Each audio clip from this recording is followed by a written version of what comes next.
Hey there, welcome to the Winx Forever podcast. I'm Lola, creator, host, and lifelong Winx fan.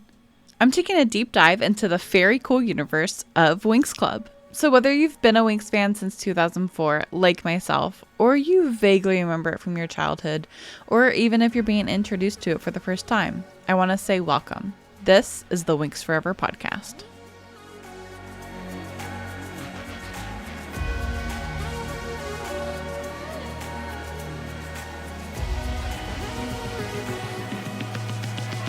Hello fairy friends, welcome back to our season 2 deep dive of Fate the Winx Saga here on the Winx Forever podcast. I am your host, Lola Valentine, and I am joined by my amazing guest co-host, Dane, aka JustDaneDane on TikTok, and this is our final Fate the Winx Saga rewatch episode for the Winx Forever podcast, and I am so emotional.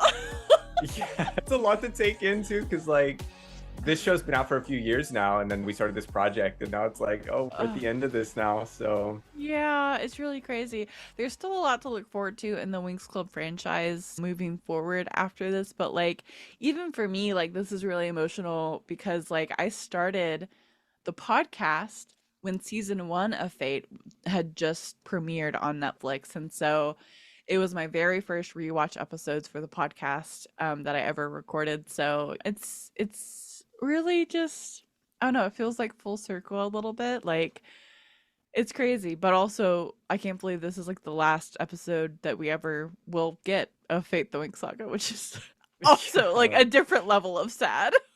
right. And I think it's like it was so unexpected too, because I feel like a lot of us thought that there would be something else. Yeah. And there's not. So Mm. I still see it to this day on Twitter. People will be like, oh, like they canceled Fate? What? I've been waiting all this time. And I'm like, Oh oh. no. Where have you been? Yeah, that's so sad. But we do have the graphic novels to look forward to, depending on when this episode airs, that might already be out, which is the first volume, Dark Destiny, and it is by Maverick Comics. So pick that up if you're interested to see what happens to our Winx sweet mates after this. But yeah, I guess let's freaking dive into this. But before we do, Dane, do you want to catch us up on what happened last episode before we embark on our final journey with our Fate Fairies? Yeah, I would love to. So like a basic recap of last episode is that Bloom faced some like serious consequences for her actions after incinerating Rosalind, and like when like you thought everything was just like going down the drain, they were able to like bring back the spirit of Miss Dowling, who like said her goodbyes, and then they kind of planned like what their next moves were to go to war with the Blood Witches. And that kind of sets us up perfectly for what's about to happen next. So here we go. Fate the Winx Saga Season 2, Episode 7, All the Wild Witches. The synopsis of this episode reads, as the Blood Witches enact their plans, it's up to the students of Althea to protect their school and their friends, while Bloom is faced with a painful choice to make. So, woo! Lots and lots of heavy things to tackle here, but starting with the breakdown of the scenes. So it opens with a shot of nightfall, and Silva is on the phone with Bhavani, who is in the Althea Castle, but she is there and everything's dark. Did the lights go? The lights had just gone off, right? Yeah. So we knew that. So yeah, power is out completely. Bhavani is talking about a possible like second mole who might have tipped off the Blood Witches to their attack. And as Bhavani is searching for Bloom, who is still like she broke out of her stasis prison in the headmistress's office, scrapers slither into a random dorm as Misa and Flora head into the Winx suite, noticing that the door is like open. Meanwhile, a Blood Witch controls 2 specialist guards, one of whom is Luke, Dane's boyfriend. Well, situationship? I don't know if they're like... Yeah, situationship, I think. Yeah. They like each other, we know that. And we also see Bhavani and some random students being attacked by scrapers as well, which I don't think that it ever occurred to me that Bhavani was a fairy. I thought she was just a specialist. Yeah, Um, that's what surprised me too. Yeah. yeah, yeah, that's really crazy. But Flora enters the Wink Suite alone and is attacked by Sebastian searching for Bloom with Beatrix. So that's really sad. And he tells Beatrix to search the hall when she goes and lies to Sebastian about Flora being alone. Because she sees Musa hiding in the hallway and she whispers to Musa to go to get out of there. And then it just cuts to the intro, and that is the cold open that we get for this episode. It's Yeah, crazy. talk about an opening too. Like I feel like Ugh. when Beatrix tells her to go, like it was almost like watching a CW cliffhanger like before Yes. like I was like we never get scenes like that in Fate. Like I feel like Ugh. the CW vibe is like so specific and I feel like this was Yes. like the first time and I guess they kind of did it pretty well. Like I can't say I didn't like it, but Did the Vampire Diaries air on the CW or was it yeah, on? TVD was on Okay. the CW, but like even Yeah. they were notorious for doing that. Like, Yeah. oh my So it's gosh. just funny that we haven't gotten like that same vibe yet. Mm, Like until this last episode of Fate. Like what the heck, Brian? right? Like what a Or part of that is probably because of like streaming too. Like they don't have to like try to yeah, get the viewer to come back from like a commercial because you're that's just like so watching true. it. That's so true. But yeah. But yeah, Bhavani like with the fairy like magic. I didn't Hmm. realize that at all I didn't until either. What a surprise. Like the yes. blue tendrils as the scraper was sensing her magic. I was like, oh Yes. no. These things are so gross too. Like They they are. captured we talked about it before, but like they captured like what a scraper in Winx Club made me feel. Hmm. Like to a T. It's so disgusting. Yeah, So and they like look worse too than like the animated series because like the animated series are very simplistic, but like if you were to take that and like turn it into like a real life creature, it would look mm-hmm. kind of like this. Oh yeah, for Oh, sure. So nightmare gross. fuel. What else about this scene? Anything else? Oh, the flower girl taunt Yes. where they were like Beatrix was like, what did she say?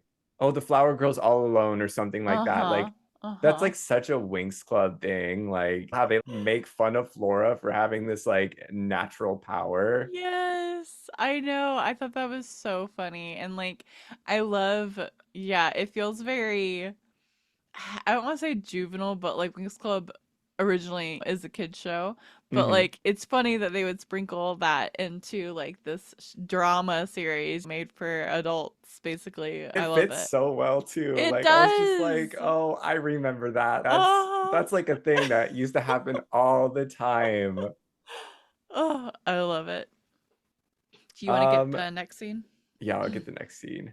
So the next morning, Bloom briefs like the remaining specialist unit on how the Blood Witches took over every other unit overnight. Silva says that the Blood Witches anticipated the invasion of their headquarters, and Riven kind of like mentions that they've used the last of the magic blocking antidotes. So after that, Bloom reveals fairies were also targeted by Sebastian's scrapers and shows Musa's footage of captives being imprisoned and drained under the school, even suggesting that Sebastian can't absorb all the stolen fairy magic Mm. at once.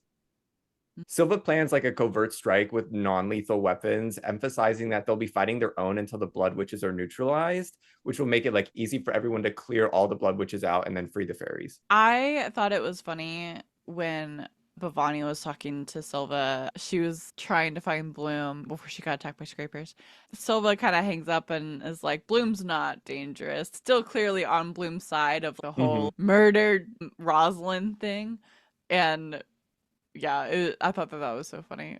Yeah, like the way he like kind of jumped to her defense, and like also the way Bhavani was like basically Don't saying be she doesn't so really know sure. Bloom. Yeah, that's so true.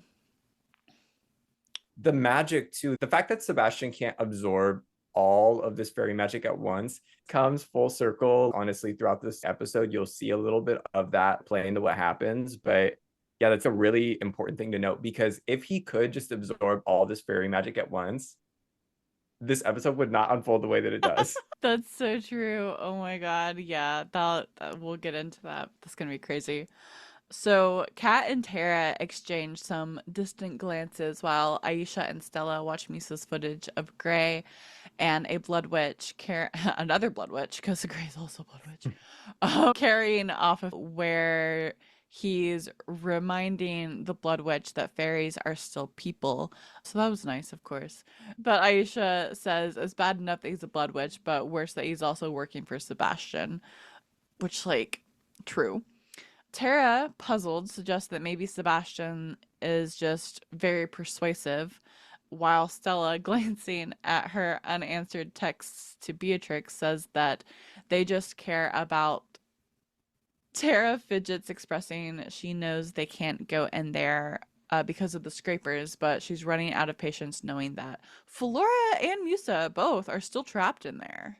Yeah, pretty intense. Like you could see Tara Mm. like trying to be optimistic, but at the same time, she's over here like struggling because she knows that her Mm. cousin's in there. And that makes sense as to why she's like trying to find a reason, saying, like, oh, well, maybe Sebastian's just like really persuasive. And then Stella's like, oh, Yeah. no, girl. I think maybe we just care about like some of the worst people sometimes. But also, when Yeah. she says that, if you pause and read Stella's text to Beatrix, after the Bhavani knows from last episode, it's just a chain of messages from Stella. And Stella even says, of course, you're working with Sebastian. I don't know why I ever expected more from you. That's I'm like, so right? I'm like, oh sad. my gosh, how heartbreaking. And it's the fact that she Oh. figured that out too. Like, Mhm. good for Yeah. her. Yeah, that was before Stella even Mm. saw her with. Well, I guess Musa told them, so that makes sense. Oh, Yeah. About Beatrix. Yeah, Yeah. that would make sense. I was like, because I'm sitting here thinking like she hasn't seen Beatrix yet or talked to her, but Musa has. So, Yeah. and Musa's like still communicating with them. Hmm. Um, which begs the question like how cell service works in the other world Yeah, I'd like to because know too. Like, like if all the power's down everywhere and like they can't communicate like and I don't know. It just I'm questioning so many things. Like why mhm. does like this mere mortal phone work? But anyway, I'll The digress for sloppy now. technology I aspect. know. Oh my I gosh. know. Oh my gosh. So outside, Silva asks Bloom if she's ready for the fight, reassuring her that it's okay to say no. But Bloom stresses that she was previously the only one that could stop Sebastian, who wants the dragon flame, and that he claimed he wouldn't need to steal magic from fairies if she gave it to him. Silva warns giving him her power would make him even more dangerous and suggests that they fight together. Bloom then glances Yeah. over at a group of specialists and then immediately starts asking about Sky. And Silva explains his failed jailbreak, but reassures her that he's really resourceful. And then the scene cuts to baiting this guard into his cell by hiding from her up above in the riser Mhm. before dropping down from the ceiling and knocking her out and escaping. I think it's funny that Bloom is just now asking about Sky. I don't know how long it's been since they left Farah and like, you know what I mean? Like I don't know, like I would assume I was thinking like a day, but I guess maybe it's been like shorter, like hours even, like not even like super long. Well, no, I guess it's the next day now. Yeah, And it's just she's the just next now next like, day. Yeah. "Oh, wait, where's my boyfriend?" Yeah, where's Oh. Sky? But I think that's also Oh. telling too because she was starting to detach from Sky. So, oh. Yeah, there's Oh. layers to it. It's sad. But Mhm. I thought it was so funny that like the moment she starts asking about Sky, Silva's like, whoa, whoa, whoa, before you go nuclear, like it's really That resourceful. is A little rude. it's a little that's an interesting way to put it, especially considering the events of like 2 episodes ago. But it's true though. She's so like hot and cold sometimes. Like actual Bloom in Yeah. Winx Club, like for Yeah. real. Oh, it's crazy. But inside the cottage that they're like hiding out in the woods surrounding Althea, Aisha, Tara, and Stella express concern about Silva's plan for Bloom facing Sebastian alone. Despite their worries, Bloom is standing firm, stressing it's safer this way for everyone so that she can transform and defend herself against the scrapers, unlike the others. Upon briefly showcasing her power, after withdrawing it, she suddenly pales and briefly passes out, experiencing visions of a dark tower and Sebastian in front of what looks like a portal and a shadowy figure that we will learn more about in a little bit. But Silva helps her up and asks if she's ready, which Bloom insists she's prepared, agreeing to wait until they've neutralized the controlled specialists at Althea, the ones being controlled by the Blood Witches. Can we talk about Oh, I got the ick when she's like, y'all don't have this, and like does the yeah. little dragonfly. I I was was like, like, oh my oh, gosh. I was like, girl, oh. come on. What is this? But at the same time, I was thinking about what she was saying because, like, it was a lot to go through and, like, really understand the complexity of, like, why she would have to go alone. It Mm-hmm. makes sense because, Mm-hmm. like, in theory, she could transform. They don't have enough time to teach each other how to transform. And then the other girls would literally just get their magic taken in like a split second from a scraper where she Yep. could fend them off, which actually Pew comes pew. back around too a little bit later because we Ooh. learn, well, I guess I can say it now. The scrapers would literally just vaporize if they try to take Bloom's power. Yeah. So, Yeah. yeah. Yeah. Crazy. And my God, I have a lot of. I don't know if you have thoughts about the same thing. Okay, I don't think you haven't said anything about it. Okay. So, something to point out that is very Winx Club coded. In season 3 of Winx Club, if you've never watched the show, welcome. This whole podcast is about it. In season 3 of Winx Club, Valtor takes control of Cloud Tower and makes the students of Cloud Tower into like this very like zombie state. Like he's controlling the Yes. witches. So like in this, he's controlling the school. He has the students captive and also controlling them to attack other people, just like in the series. And so I think that that was very clever of them to do to like lure out the main characters so that they have to go on in this like rescue mission mode to save their school and their friends. It's just like in season 3 of Winx Club with Valtor. And I thought that was just like so clever to That do is really clever. I didn't even think about that because, like, that's so apparent in that. season 3 of Winx Club. Attack of the Zombie Yeah. Witches. Wow. Oh, yeah. So I thought it was cool. And Bloom, even, well, even the specialists like going in kind of, it's the same too. I think we talked about this last episode when they went to Sebastian's hideout. It was like Hmm. when the specialists went to Cloud Tower to save the witches and Valtor was like gone. Like he wasn't there anymore, but they got to save the witches. That's not how it's going to be in this episode, but Oh yeah. no. Oh, Yeah, yeah. that's a good observation though. Like, yeah, they definitely pulled that in. They had to have Mhm. because it's too Similar. but what a clever adaptation in that sense. Oh, Like yes. pulling that Yes. element in. Oh my gosh. They do Wow. that a lot, and that's why I think not to stand on a moral high ground and be like, I'm a better Winx fan than everybody, because that's not how I feel at all. But it's just funny how a lot of more casual fans will say that it's not a good adaptation of the story, but for them to take liberties in a way that enhances it and fits it to Yeah. this world that they've created, like I think that they did. I think that is fairly clever. It I think is. so too. I think that they pulled Yeah. from so much. They had so much to pull from too, and it's Hmm. very clear that they pulled from movies, different adaptations, and like even the comics and things like that. Comics. Yeah. So yeah, um, there's just a lot that goes into what this is, and also I think a lot of people haven't watched the show in so long, like the That's so cartoon, that true. like yeah, there's so much that is easily forgotten. That's very Um, true. Even in Oh, Fate, they forgot the Celeria ring at one point, right? no, they totally did. Just like in this show. It's so funny. Like, I think we saw it once in the season, and that was it. But Yeah. like the fact that like in season one, they kind of hint that like when Stella can't activate her powers in the forest, that like it's because she doesn't have the ring, and Right. then we never see that again. Yeah, that's so funny. You're listening to the Winx Forever podcast.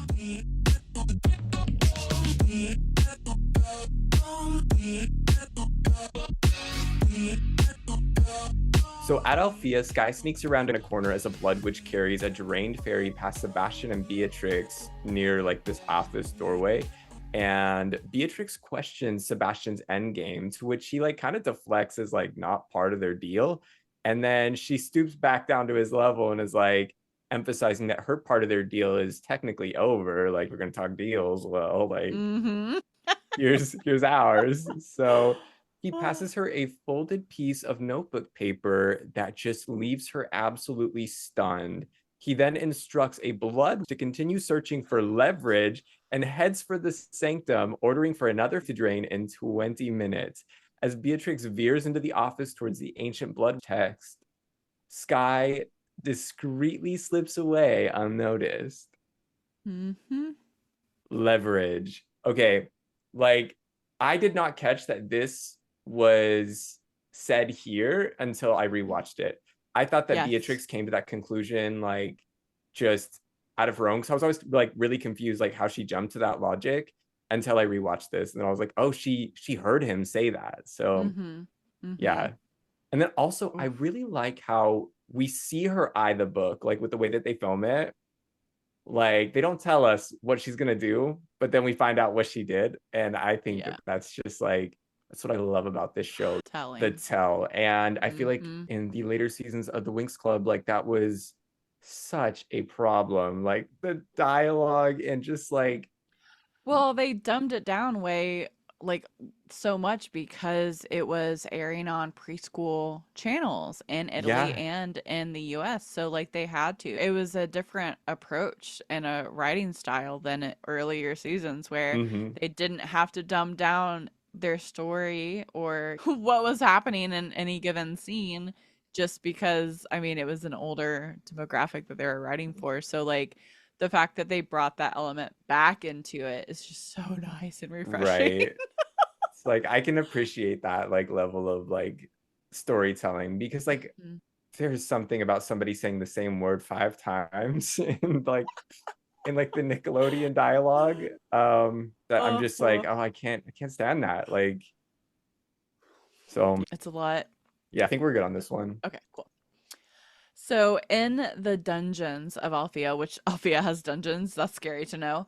Unconscious fairies lie near Flora and Nick. Remember Nick? Nick, the little asshole kid from the very first episode. Nick, who like teased Ivy and Devin at the bonfire and the like cold open of season 2.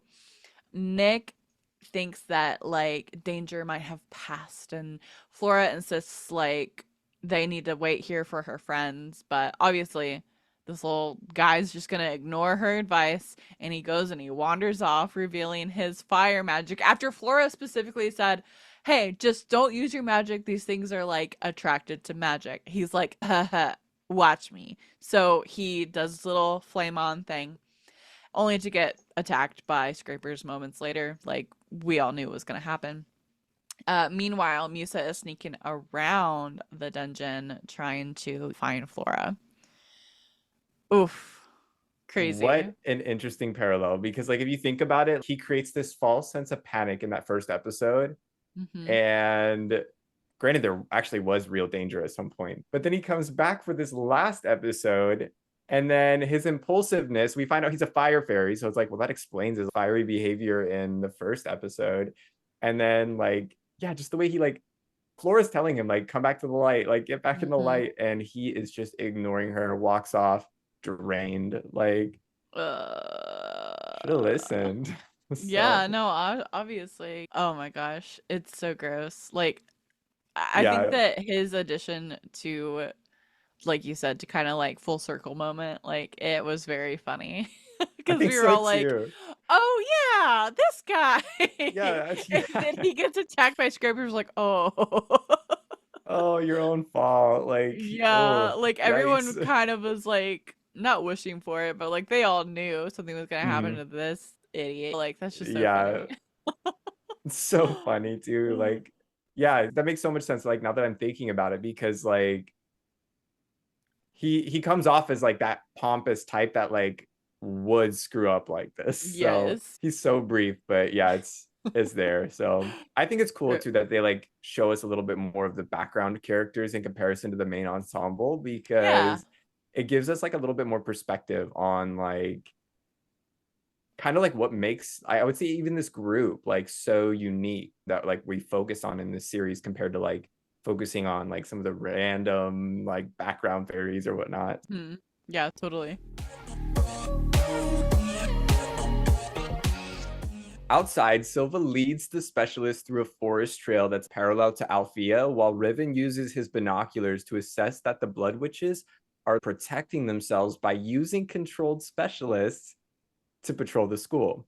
If you remember from a previous episode, we learned that Blood Witches can control people's bodies from miles away, or at least they used to. And the school didn't realize that they could still do that, or some of Mhm. them were learning how to do that. So Silva emphasizes their advantage being secrecy, so they spread out silently, scaling the walls. And then Riven takes out a sentry specialist, and then everybody starts to move out, right? But we know from Sebastian remote viewing kind of into Andreas and controlling him that he could see what was going on. Mhm. So I wonder if that's what tipped the Blood Witches off originally for these next Ooh. few scenes, because Yeah. Riven did take out a sentry specialist that was being controlled. He didn't take out a normal Blood Witch. Right. So That makes sense. It makes sense that like yeah, why did they not think about that? yeah, And even later on when they control a certain specialist to get another character to come into their trap, it just makes sense. I guess they didn't have a Like, choice either way, I but like, guess yeah. So that right there does throw like a fork in the plan, I guess, just ever mhm. so slightly. If Um, this little mission felt forced, it didn't feel yeah, like they needed this little recon mission that they were doing. Like, was this like when they wanted to go like ambush everybody the point and of the get mission was to clear the path for Bloom to get into the school. okay. So it did have a purpose. I remember. You're right. But still, like from a storytelling standpoint, Mm-hmm. it felt like the only thing that was accomplished here was, well, we'll get to it. Oh wait, okay, It it's unfolds, further down. but Yeah, yeah, I yeah, know what you mean. Like, oh my gosh. yeah. But Ugh. at the cottage, Bloom puts Musa on speakerphone, and she warns that the Blood Witches may have somehow already caught wind of their plan. Witnessing from the window of the suite, she sees a ton of controlled specialists leaving the school. And Stella warns that Silva won't be able to clear a path for Bloom to reach Sebastian at that point because there's way Mhm. too many of them and they're onto what they're doing too. Totally. At the same time, Tara stresses over Flora's magic and suggests like seeking help from Gray or maybe Beatrix. And Aisha's over there like doubting Gray. And Musa is like kind of confirming at that moment on the phone that Beatrix is left. So Musa like takes it into her own hands to like say she's got an idea, and she grabs the sparring stick and leaves the suite. At this moment, Tara's like so frustrated that she like kind of like can't really regulate herself. And so she storms off. Stella follows her, prompting Aisha to question Bloom about her drawing, and says that like it relates to this like vision or premonition she had that she thinks is tied to her magic. Aisha's over there comforting Bloom, like urging her that accepting help is not a sign of weakness, and that like drawing from her experiences that she's had with Gray, like she's able to like use that to emphasize that they're all in this together, and that like it's okay to accept help from others around you. So I thought that was like Mhm. really sweet. But this affirmation too, like this togetherness that like Aisha brings to the group, especially throughout the season, like is affirmed later in this episode when it's like really needed too. So Yeah. Yeah. Oh, yeah. But then it flashes back to Dane and Riven confronting Luke, who obviously is controlled by these blood witches.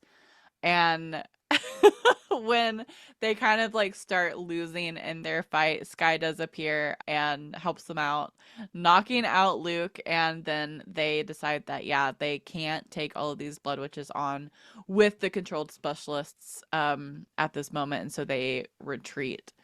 But yeah, so this is Yeah. what I was gonna say. Like, it felt like this was the only thing that we got out of this was, like, I guess we got like Sky reunited with the people outside of Althea too, but like also like the Luke thing. Like, he was such a like a minute character that like didn't really Hmm. matter, and like they just like bring him back to camp, and like that's just so funny to me that like that's all we got out of this scene, really. Yeah, I think we With also their got like a little bit more for Dane too, like because That's true. when he showed up with Riven, he's saying that he texted Luke to like meet them there. And it's just like, why would you do that? Like you were literally told to like It's be so dumb. quiet. But I think it's also like part of his character too, the like ego. He was like the shy kid who turned like a little cocky and like became like I would say he's like one of the strongest specialists at Yeah. Althea. And Yeah. so I just thought it was funny because Riven's like, what the fuck? Like, why would you do that? And then, they immediately see like what the situation is as he like draws his sword and it's just chaos. So I like That's this so fight true. sequence too. Yeah. Yeah, the fight sequence was good. I feel like all of the choreography in this season was just like another level. Solid. Like, Yeah. yeah, it was really good. My only gripe with the fight scenes is that you can tell that they filmed so much more than they actually put into the show. Like they film these big sequences and they like cut them down to maybe these brief moments. So it didn't really feel like the classic Winx Club where there's a huge fight going on and we see all these Where different angles. and Like, it takes like 3 episodes for yeah, them to even like get through one battle because like yes. yeah. So exhausting. And like the battlefield isn't really the focus either. It's It's not, true. Yeah. yeah, like I think in the classic like Winx Club too, like you really see everything go down at Althea for the most part. And here it's like, I guess we're on campus, but the campus is so big that like there's all these little fires going on everywhere that Yes. it's like, it's just a little bit more scattered. Yeah. Yeah. Yeah, So for sure. then we get that shot in the cell where Flora like grabs a pen from a knocked out fairy and then like offers herself up to the blood witches. She's like, oh, I always hated getting picked last. I'm like, oh my gosh, like that is this girl's resourceful. Like, I also hated that line that she used. I was like, why did they tell her to say that? Like, it didn't land like she thought it was gonna land. Like, it just felt forced. I was just like, right. ooh. Like, I love Paulina and I love this version of Flora, but Mm-hmm. that was not Flora. I don't know who that was. Also, maybe that was just Flora like manipulating the situation too. Because if you think Yeah, about it, that's like true. Yeah.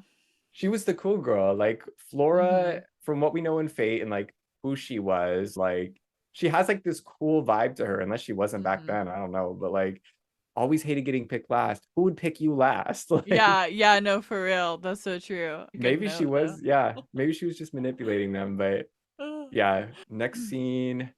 Oh, Oh, this one. yeah. Sky, Riven, and Dane like regroup with Silva and others in the graveyard, and Silva recognizes Sky using his father's sword, and they banter about Andreas kind of shaming it out of jealousy.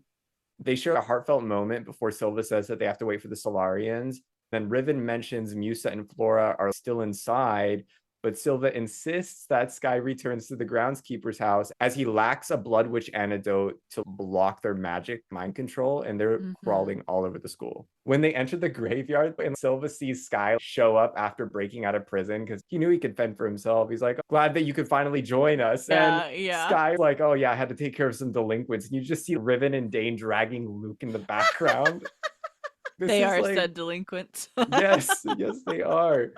Like, it's so like organic leadership vibes. Like that's like what I get Mm. from this version of Sky compared to like Winx Club Sky, where it's like, oh, he's the leader because, well, he's the leader, Yeah, like right. yeah. Like I feel like here it's more like he's not necessarily like I don't think he's ever established as the leader of the specialists. He's Right. just like in a leadership role. So Yeah.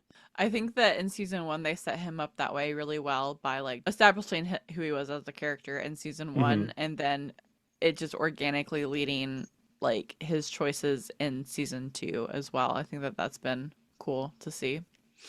Yeah, for sure. Yeah. In a hallway back at Althea, though, Musa beats up a blood witch with her like staff, her bow staff, and then notices another with a knife to Flora's neck. The blood witch who is carrying Flora to go, I guess, get drained by Sebastian. Flora stabs this guy with the pin that she took from one of the drained fairies, giving time to knock him out with her little stick.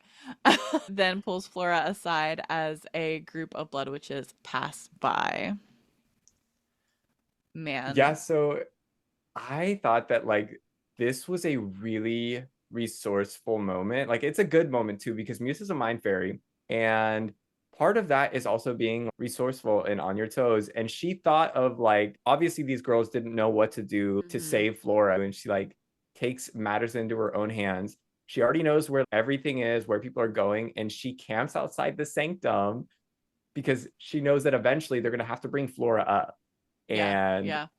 I love that. I just love the way that this little moment kind of unfolded. So, And I love too what you pointed out, that she's a mind fairy, so of course she's resourceful in this way because all of her friends can only think about how they can help with magic. Well, they mhm. can't help with magic right now because scrapers will clock them immediately. So Musa being a mind fairy with no powers right now, like that's basically a mind fairy anyway, because mind Yeah, fairies because don't have the same kind of like pew pew power, but mhm. like they are powerful in other ways. But she's always had to kind of be this resourceful just because of the nature of her powers, which I thought, yeah, that's such a good Yeah, note. Oh my it's like gosh. it's like a really interesting way to think about it too, because there's like a psychological aspect that if you remove magic from the Yes. equation, Yes. all these girls lost their powers immediately. Who they are as people and the way that they think and like the way that they operate is very much influenced by the power that they have. Mm-hmm. Mm-hmm. Like, Yeah. It's like in season 1 when they lose their powers and have to clean the school. yes. And Techna's like, "What's a broom? What's Oh a yeah, this bucket?" bucket goes on my head. I know what this is. Like, oh my gosh. Ah, that's so funny. Ah. But meanwhile, at the cottage, Bloom sketches her premonition, still just like sketching it, the portal that she saw in her vision, before answering a call from Sky, which I'll make a comment about this in a minute. She assures him that Musa and Flora are safe, but senses something is wrong. Sky, of course, being controlled by Sebastian. The camera pans and we can see Sky is in this trance state. Um, and he's just on the phone talking to Bloom. When Sebastian takes the phone and instructs Bloom to go outside quietly, implying he wants the dragon flame, he warns that if she speaks to anyone or if anything happens to Gray, who is waiting for her outside, this guy will die. He's just gonna kill him. And he tells her to drop her phone and to walk away with Gray. And I have a lot of beef with this transitional scene. Sky was just talking to Silva. How the freak did he get back to Althea under the control of freaking, or was he controlled by Sebastian the whole time? Yeah, like was he controlled when he Even went over even to the talking to, yeah. Yeah, I don't know. Like that's a tough one because we never really get a direct answer on that. I would assume it's because he's like Sky. Like obviously he loves Bloom and he's gonna do whatever he can for Bloom, kind of like in the same way that Bloom would for Sky. But yeah, I don't But know. I but I also feel like it might be due to like scenes getting cut out. Like too, there has to be it, something we didn't see. I wouldn't yes, be it felt surprised if like there were like moments here. exactly. Yeah. Like it felt like there was, and this whole episode kind of felt like that to me. It felt like very choppy. It felt like there was a lot missing that was Yeah. supposed to be there. And it's really sad because, well, I'll save that. I'll save it for later on in the episode. But it's just, yeah, that happens a lot in this episode. And that's like one of my core beefs with this final, like this series finale, essentially. That was not supposed to be the series finale, but here we are. Yeah. So sad. Yeah, I did like the way that they filmed it though. Like when Bloom's on the phone and she's like sensing that something is wrong. Like when Bloom was talking about being scared that she could sense that things weren't over or something. Yeah. Mm-hmm. I think that was something that was said in like season 3 of Winx Club and like when they defeated Yes. Valtor. Yes. The faux Hmm. defeat of Valtor. And she got the Oh feeling that things were like were not over, my you know. gosh. But it's the fact that like she's just like very, I would say she's observant, but like not all the time. But Yeah. like, I yeah. think that it's might be too like part of her power. I don't think they never like made the connection between Valtor and Bloom's powers and fate like they did in Winx Club. But Hmm. I do think that because that's, kind of like what it was in Winx Club of like Bloom feeling the connection still there. Yeah, yeah. But for, I don't know, for this version of Bloom, I wonder if it was just like the ancient power in her kind of like cluing her into like no like it's about to go down and like you're not even ready. Yeah, yeah. It felt like some kind of like ancient knowing, not like in like the original Winx Club, but yeah, super weird. Which I guess, yeah, the weird timeline thing about the destruction of Bloom's home realm kind of goes down, like that time gap versus the age of the characters like Valtor and things like that. Hmm. So, granted, Valtor was trapped in ice in the cartoon, so like Exactly. we don't know how long he was there. He could have been down there for like thousands of years. Well, in the series he says Butler 17 years, Oh, he does. Yeah, you're right. Okay, which now I is remember. Yeah. annoying because I don't buy that. Like So it what about the makes time portal? These plot yeah, holes. exactly. They fixed that here though. That's not anywhere to be Which is found in the show. great. So Yes. thank gosh. Like talk about a plot Yeah, hole. so true. But I like the way they filmed this because like the kind of they're having like a seemingly normal conversation, but you can also sense that something is up as the viewer, like as she's talking to him on the phone. Like I was not convinced the moment she picked up that phone and was like talking to Sky all of a sudden. I was like, wait a second. Yeah, I was like, why is he calling her? Just like go into the cottage and see her. Yeah, yeah, Like you're exactly. all Yeah. standing out there anyway. So, but they did that thing that they did in the previous episode where like Gray had controlled Luke and it was like the jaw Hmm. dropping, like, oh my Hmm. gosh, he's under blood witch mind control kind of moment. And I Yeah. like that. I think it's like really cool how they like incorporated that because it gives you like a little bit of like wake up, like stuff's going down, plot Yeah. twists. Yeah. So, and that's just Ugh. Sebastian. He's full of plot twists. I think it's like part of his like comedy as a character. Like he loves the idea of doing this kind of thing to like the people He's like, he's and working then I'm against. gonna say Yeah. this, and everyone's gonna be like, "What?" That's what he is saying to like all of his little blood witch like minions. Yeah. Oh my god. But it's so true. Back in the wing suite, though, Flora brews a potion from various herbs, asking Musa to search for a hidden stash inside Flora's suite somewhere while concealing the full extent of her plan of what she's doing. But Musa's super skeptical of this, and she questions Flora's secrecy and suggests even just asking Tara directly. But Flora insists that she has everything under control and doesn't want to distract the others. Such a bullshit excuse, girl. You know exactly Hmm. what you're playing. Hmm. As Musa warns about Tara's pushiness, she discovers that Bloom and Sky are missing, and we briefly see Gray leading Bloom down through the guarded greenhouse and the medical Yeah. bay. I didn't catch like what Flora's plan was on the first watch. I don't know if you did either. But at this point, But on the rewatch, it's like because you see everything in like detail, you're like, oh my gosh, wait a second. And you know what's gonna happen too. yeah. It's like a completely different show when you watch it a second time. Oh, I totally. swear. I agree. Oh my gosh. I know. And poor Musa is just like so eager to help. Mm-hmm. Like she's just so like, yeah, like anything, like what are you doing? Like let me help you. And Yeah. Flora's like, I've got it. Just like go find these ingredients and like, cause she knows what the frick she's about to do, and Mm-hmm. it's just scary a But little also, bit. I like Like, that, like, we've established that Flora is a free spirit already, and that's very much reflected in what she is doing right now. And I think that mm-hmm, that's like, I just love that. I love the consistency in the characters. Like, I feel like when I watched it for the first time, I didn't really notice that as much. But like mm-hmm, the second time around, I'm like, okay, wait a second. Like, no, these characters have these very clear motivations based on like who they are. And I think that this is a great yeah, example of that. absolutely. Oh my gosh. Meanwhile, in the forest, Stella encounters Beatrix while searching for Bloom, and Beatrix reveals that she stole the Blood Witch text and details Sebastian's plans to raise Shadow, this shadowy figure that Bloom saw in her vision, from the realm of darkness to resurrect the dead from Asterdell.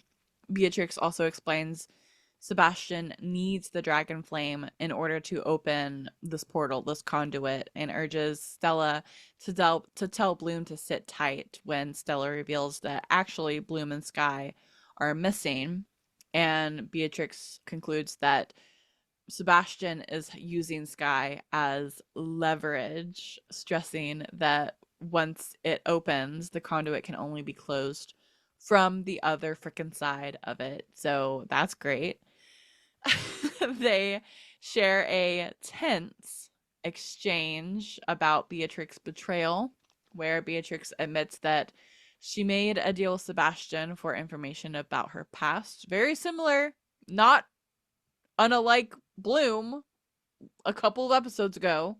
Mm-hmm. Anyway, revealing she has two sisters and feels utterly alone when Stella, feeling betrayed, just tells Beatrix she once had her before just excusing herself to search for her friends, leaving Beatrix alone again. And it's just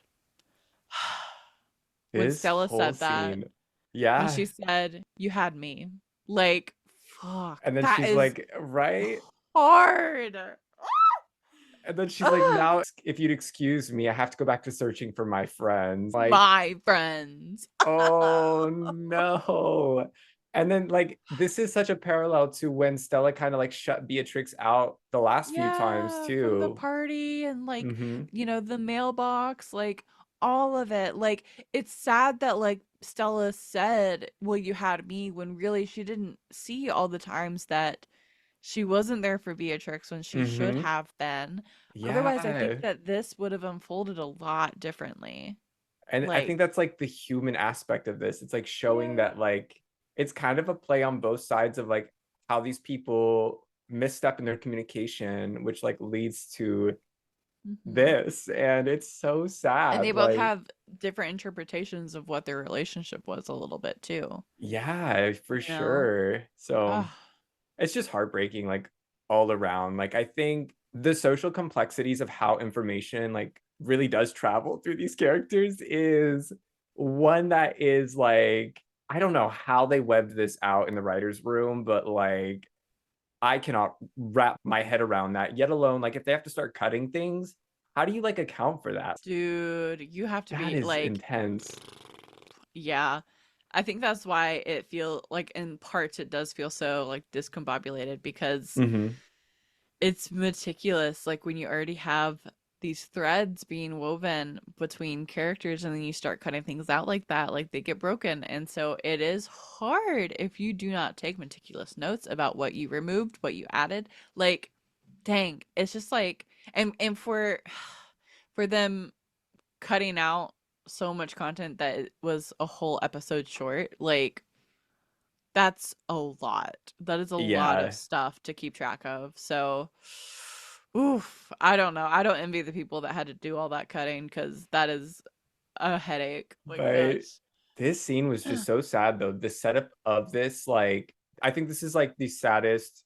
I don't want to say it's the saddest moment that I have seen in the Winx universe, but it's multiverse, I guess Mhm. that's a better way to put it. But like it really hit me. Like every time I see this, like I get goosebumps. I cried at this scene. I've cried at this scene Yes. multiple times. I cried when I rewatched it. Like Mhm. it's just so Same. heartbreaking to see these girls like kind of talk about what's going on in such a tense moment, and like it's this life or death mixed with just these relationship dynamics that are going on. I don't know. It's just it's too much. And also the music.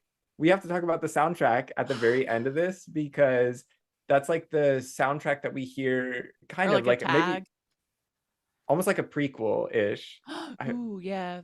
The soundtrack does match up with when Bloom first gets her powers, and then we hear it like in this episode right here, but we're also going to hear this soundtrack at the very end of the episode. Like we've heard this soundtrack before because it's already been played a little bit during the fire versus water scene, like when she first lights up her powers, we Mhm. hear this, and then we hear it here where it's in more of like a sad context, and then we're Yeah. going to hear it later in the episode, so it's like the versatility with how things can be directed here is like in With terms of the music. music. Oh, that's so true.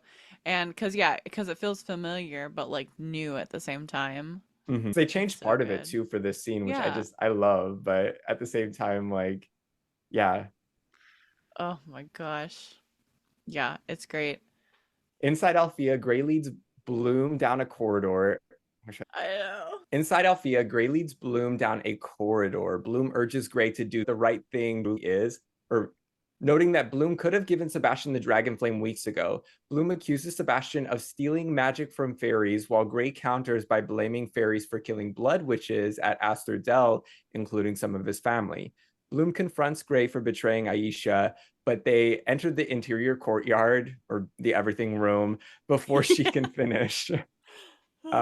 There Sebastian excuses and reveals by magical vines like up on the riser, and he demands the dragon flame from Bloom. Kind of like hastily, Bloom agrees and channels her magic into the convergence crystal Sebastian's holding, promising to free Sky once he has the dragon flame. Mm. Really is the area though. Like you said last episode, Yes. Lola, he brings up that I'm just saying this is complicated. He talks about how this is a lot bigger than just black and white battle without Yeah. saying that directly. He just says, I'm just saying this is complicated. So yeah, I think that's really telling here too that there's so much going on with this fairies versus blood wishes thing. Like, Yeah, so much. More than like both Bloom and Gray and like any of the people currently fighting this battle. Like this battle has been going on for centuries, you know what I mean? Like, yeah. oh, it's heavy. It's a lot. Something to note, I haven't watched the ending of season 3 of Winx Club in a long time. But it's crazy to me that going back to like how many things Fate actually did pull from the original Winx series, Valtor in the final episode of Winx Club season 3 uses like capturing the specialists to his advantage to lure Bloom into a final battle and the Winx Club into a final battle. So it's crazy that Sky is getting used here in the same exact freaking way. Like, oh my god, like it's Getting used as perfect. bait. That's unappealing bait. How sad. Oh my gosh. But also Sebastian does reveal, like tying back into what I said earlier in the episode, he reveals that the scrapers would fry if they tried to absorb the dragon flame. So that makes me think back to episode 3 though, when he was trying to get the dragon flame from Bloom. Was he really trying to get it from Bloom? Or was he trying to get like the powers from maybe Aisha and Flora? So Ooh. I don't know, because he like I know he sent them down there to absorb their power anyways, but like how could he have gotten the dragon flame from Bloom if it would have just fried the Mm-hmm. scraper? Mm-hmm. Could be a plot hole. I don't know, but Yeah, that's fair. something to think about. Mm. Yeah, because he wanted to send Bloom down there. Yeah, So like, and was he then really going to use the scraper to drain her down there, or was he going to do something else? he might have learned that information once he saw like how powerful Bloom's like dragon flame was when she like vaporized Mhm. Rosalind. He might have like or Okay, maybe like he had other complications with other fairies, magic, like with scrapers, not even just like other powerful fairies. I don't know. yeah, I don't know. It's a hard one to like really grasp. Yeah. Because it Yeah. could be like a We glaring have plot no hole, answer. but Yeah. yeah, But we can what we want, but um Aisha, Stella, and Tara confront Silva in the graveyard, arguing against his plan to wait for the Solarians. Silva claims they're outnumbered, but Tara passionately argues that they must fight to save their friends, citing the bravery of others like Bloom and Musa, while also claiming it's what Miss Dowling would have wanted. Inspired by Tara's determination, Silva agrees to fight alongside them under the terms that they don't use magic until they clear the scrapers, rallying the specialists to gear up for battle. it was good.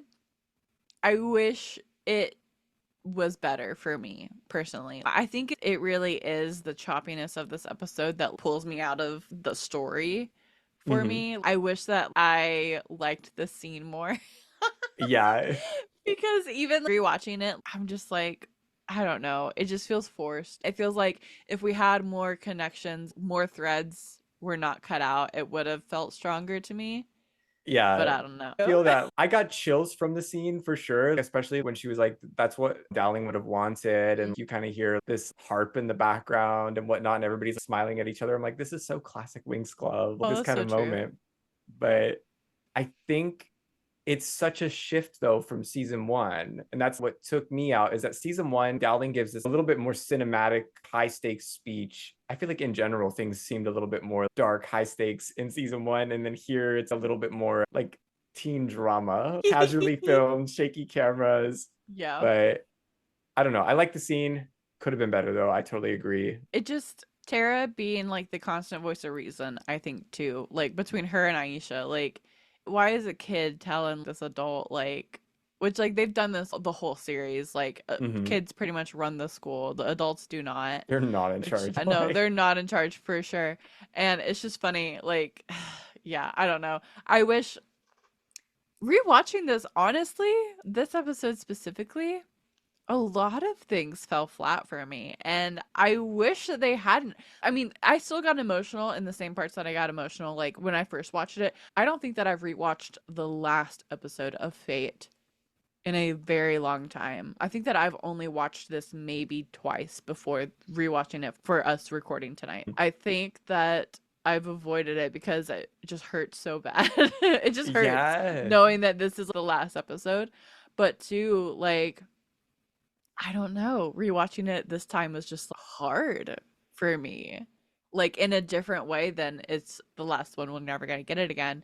In a way of like, oh, like some of the decisions that were made, I'm just like, ah, Yeah, you see it and you're like, that's how they're gonna end it on like a note I like know. this. But also like Yeah. the editing was like kind of choppy in parts, and Yeah, it's just yeah, certain hard. decisions were, yeah, that's how I feel too about like a lot Mhm. of, we'll get into more of it I'm sure, but Mhm. yeah, definitely like one of my least favorite episodes. So Yeah, which is so sad because it's the last one we freaking get. Like, yeah. what? Oh my God. Yeah. Jeez. So, yeah, I do like when Silva though says, "Well, who am I to argue with Farah?" And it's Sweet. cute because like he didn't get to say like his final goodbyes to Farah like everyone else did, and it's just sad because he loved her. Yes. That's Ah, another thing we don't really get much closure on in this season. Like yeah. kind of what Silva and Farah like had going on as like friends. Like there's not a lot of Mm, like, you don't really see anything that like really covers that after the end of season one. So yeah, it's really sad. I hate it. I hate fate for that. Why? yeah. Why? Why? Ugh, so sad.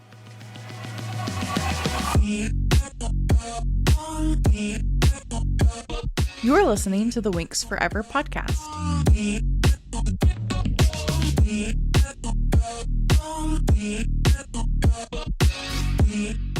If you're enjoying this episode of the Winx Forever podcast, be sure to follow the show on your preferred streaming platform so that you're notified when new episodes are dropped.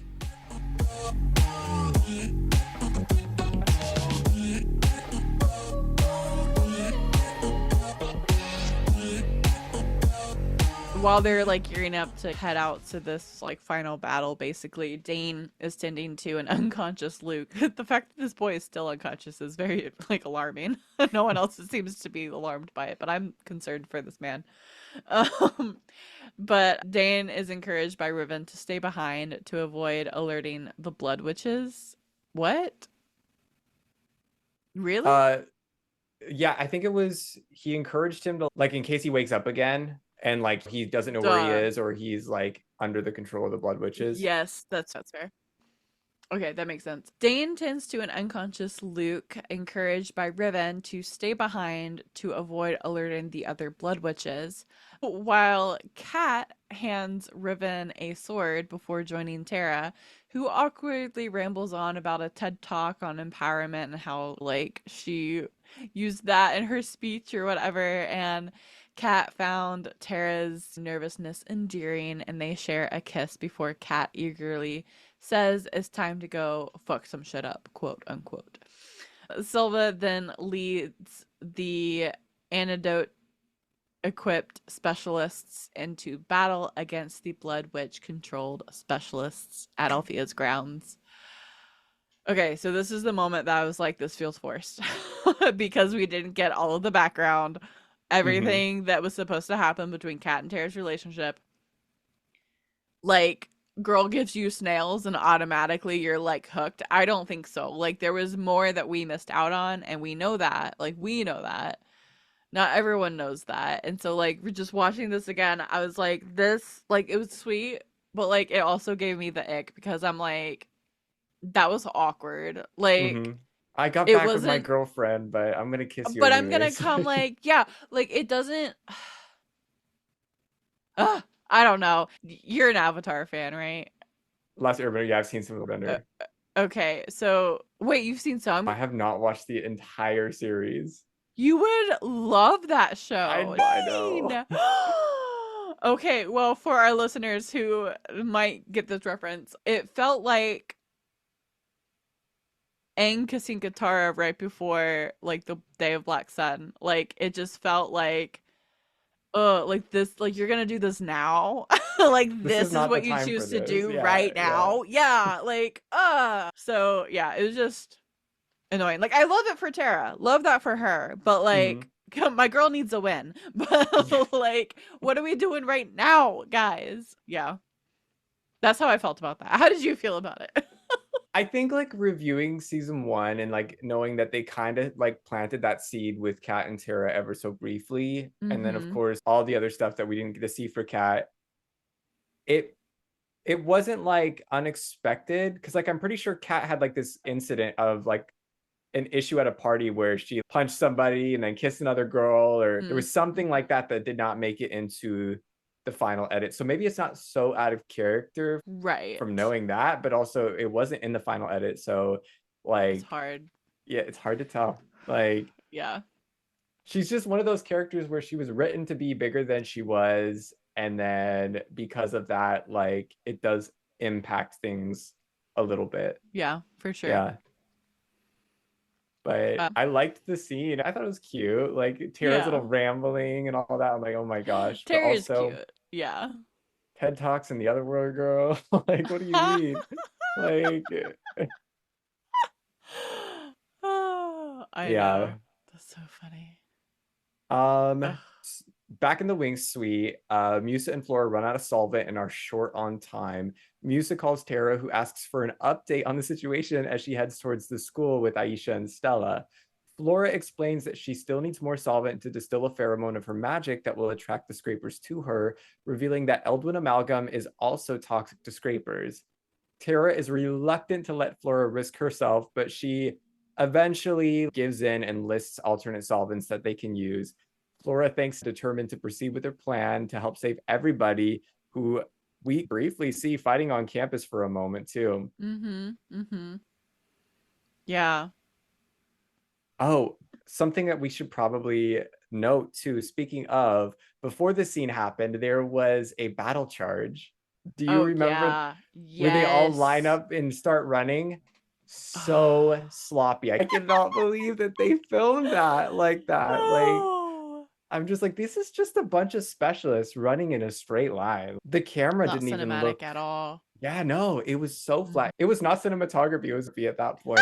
Crying. Yeah, no. Oh. And granted, we see a lot more like of that videography style in this season, but like for that shot, Yeah. come on, That was like not it. I was expecting like the armies of Mordor and like Aragorn, like it is could have not been, this day. yeah. Like it could have been so it could have been like so epic. And then I think because they were banking on leaving us on a cliffhanger and then trying to force Netflix's hand of giving them a third season with the Hmm. cliffhanger, but Netflix doesn't give a fuck. They There don't were care. Like they do not care about your cliffhanger. So I felt like they were not worried about making it like this grand finale that could have been so epic, but it just feels flat. Like all the way around for me. yeah. It's disappointing.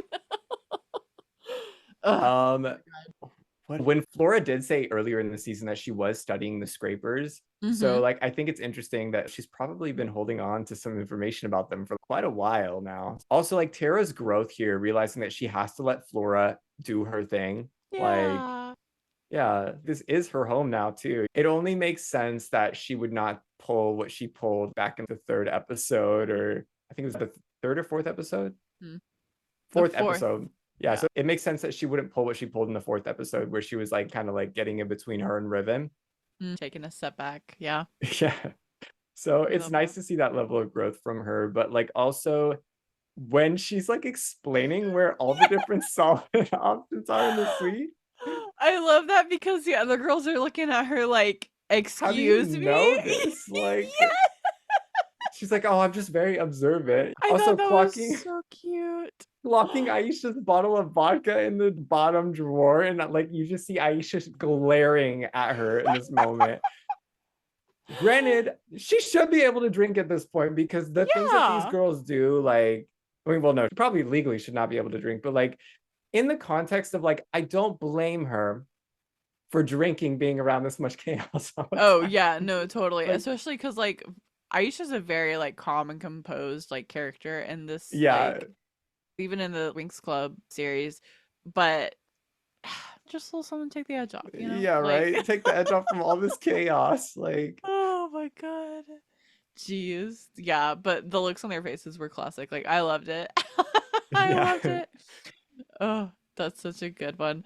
Man, oh wow. I remember getting to this point in the episode Mhm. and still thinking, "Oh my god, there's still more?" Like, how is there more? Yeah. Oh my god. What? And there's more things that we have to talk about here. So in the everything room slash courtyard slash whatever the heck it is, Bloom channels her dragon flame into the crystal when suddenly a blood witch interrupts. This distraction allows Bloom to notice Sky's bloody face just before Sebastian returns. Visibly and verbally annoyed by her friend's rescue efforts, Bloom defends her friend's resilience and Sebastian taunts her, suggesting that they might not make the same effort if they knew how relieved Bloom was to give up her power to him. Oof, that's a lot. He then tries to manipulate Bloom into imagining a life as a normal teenager without the dragon flame.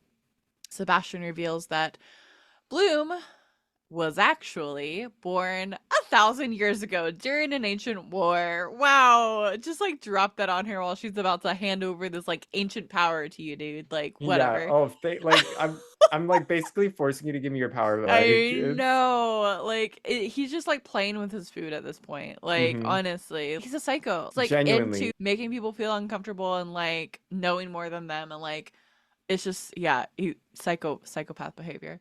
But he reveals to her that Bloom's mother, a war hero alongside the Dragon Flame, lost control, causing thousands of deaths. And while Bloom's mom was racked with guilt for her actions and passing the burden along to Bloom, her mother put Bloom in stasis on the day that she was born, fearing that she would follow the same path as her mother. Bloom's mom then sealed herself into the realm of darkness. So Sebastian tells Bloom that her parents have been gone for some time now and tries to convince her to relinquish the dragon so she can finally live a power-free life like a normal teenager. Obviously, this backfires on him because now Bloom is so enraged that she continues to channel her magic into the crystal, but maybe not for long. Yeah.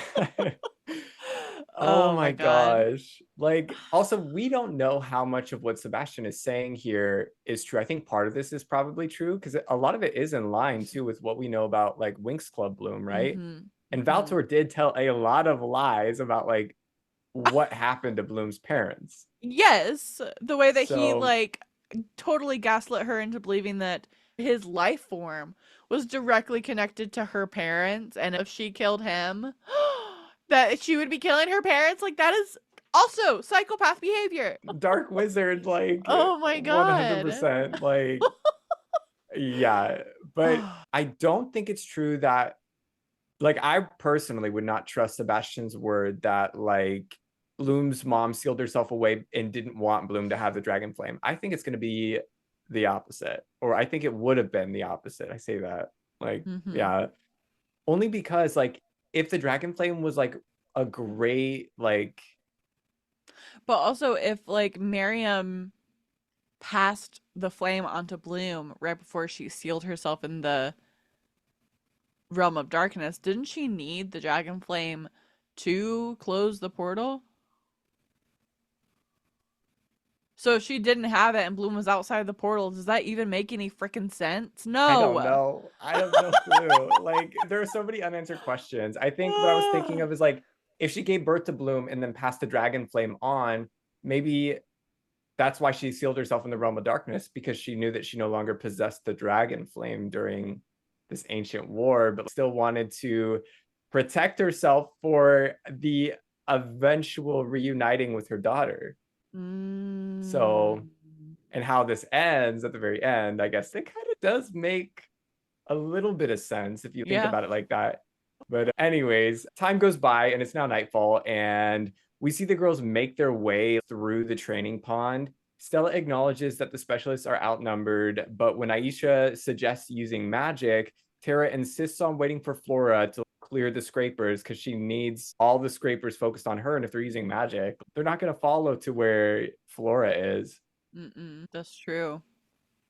I feel like that's like a big thing too, because like I feel like a lot of people were like, well, why don't they just use their powers? I'm like, well, they can't. Like if they use their Yeah. powers, like they will lose their powers. Yeah, I think that's a good filler for what could have been a plot hole because there's a lot of times when in Winx Club they don't use their powers and it's like, buddy, you forget you can fly. What's going on? Yeah, And like yeah, that was a good part on the fate to introduce this power limiting scenario. So yeah, I think that was a good part to add in there for them. I think so too. I think if they follow up with something like that for the reboot too, it'll prevent like these blatant plot holes that are all over the cartoon of like, well, why didn't they use Yes. this power? Why didn't they use their magic here? Yeah, I agree. That's so funny. You're listening to the Winx Forever podcast.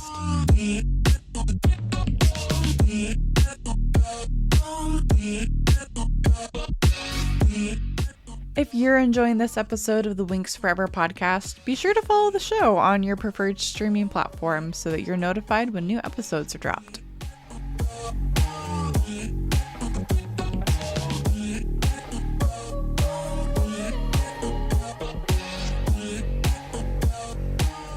Hello, fairy friends, and happy 20 years of Winx Club. I'm Lola Valentine, and I am happy to say that the biggest Winx Club fan project to date is now available for free at magicalmemorieszine.com. It is 354 pages of pure nostalgic Winx fun, and I hope that you check it out. We had a blast making it. It took us over a year to plan it and gather fan stories from across the world, your stories from across the world of growing up with Winx Club over the past 20 years. And it's just been such an honor to get to create this love letter for the fandom. So thanks for being a Winx fan, and we hope that you enjoy the Magical Memories fanzine. Download it now for free on magicalmemorieszine.com.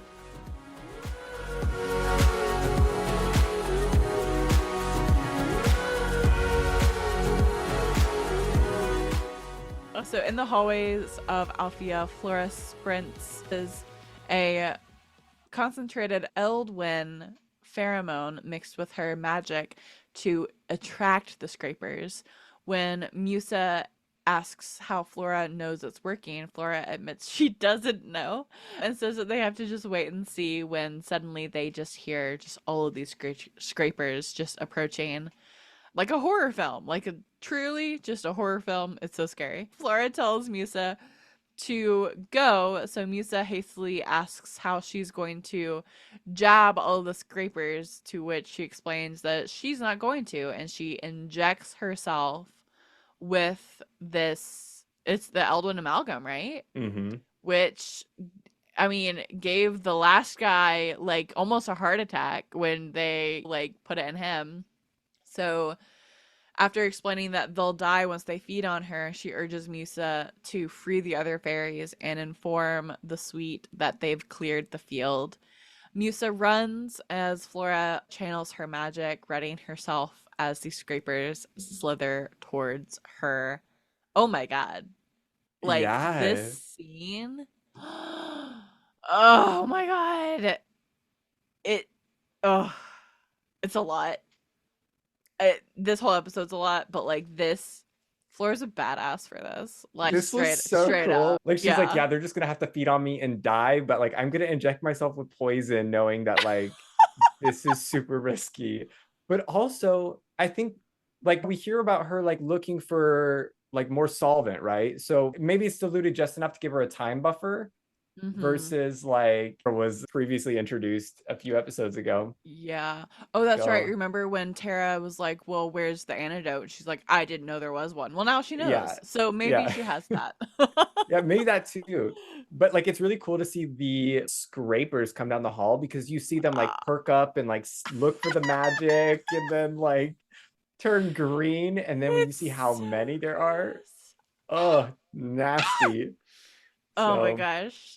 It's for but real, yeah, like season one, like vibes, like all the way around. Like these creatures are not messing around. Like they're so gross. They're so nasty. yeah, I can't get over it. they did such a good job with the color grading for the shot too. Like it was dark, Mm-hmm. but it wasn't like, Luminous.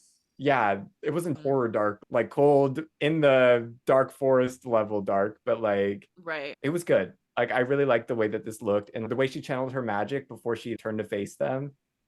Oh, it's so nice. But yeah, there is a point that has to be brought up. This is the gripe.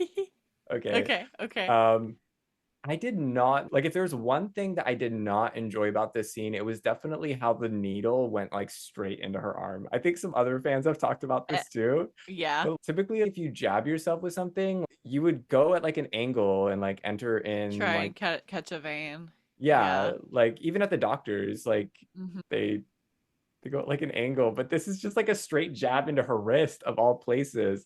Like it'd be more believable if like she put it in So her gross. shoulder. But Yeah. yeah, Ew, ew, ew. yeah, That's so gross. I know. Oh my gosh. But I think that's what, Okay. like kind of what took me out though, is that like I'm just like that's a really big needle and that's gonna go straight through your arm if you like stab yourself like that. So, I so like know, at for that point, real. it's not even hiding that it's a prop needle. It's true. Oh, Fate, the Winx Saga. Hmm. See, like, do you see what I mean? Like how that's Yes, like, yes.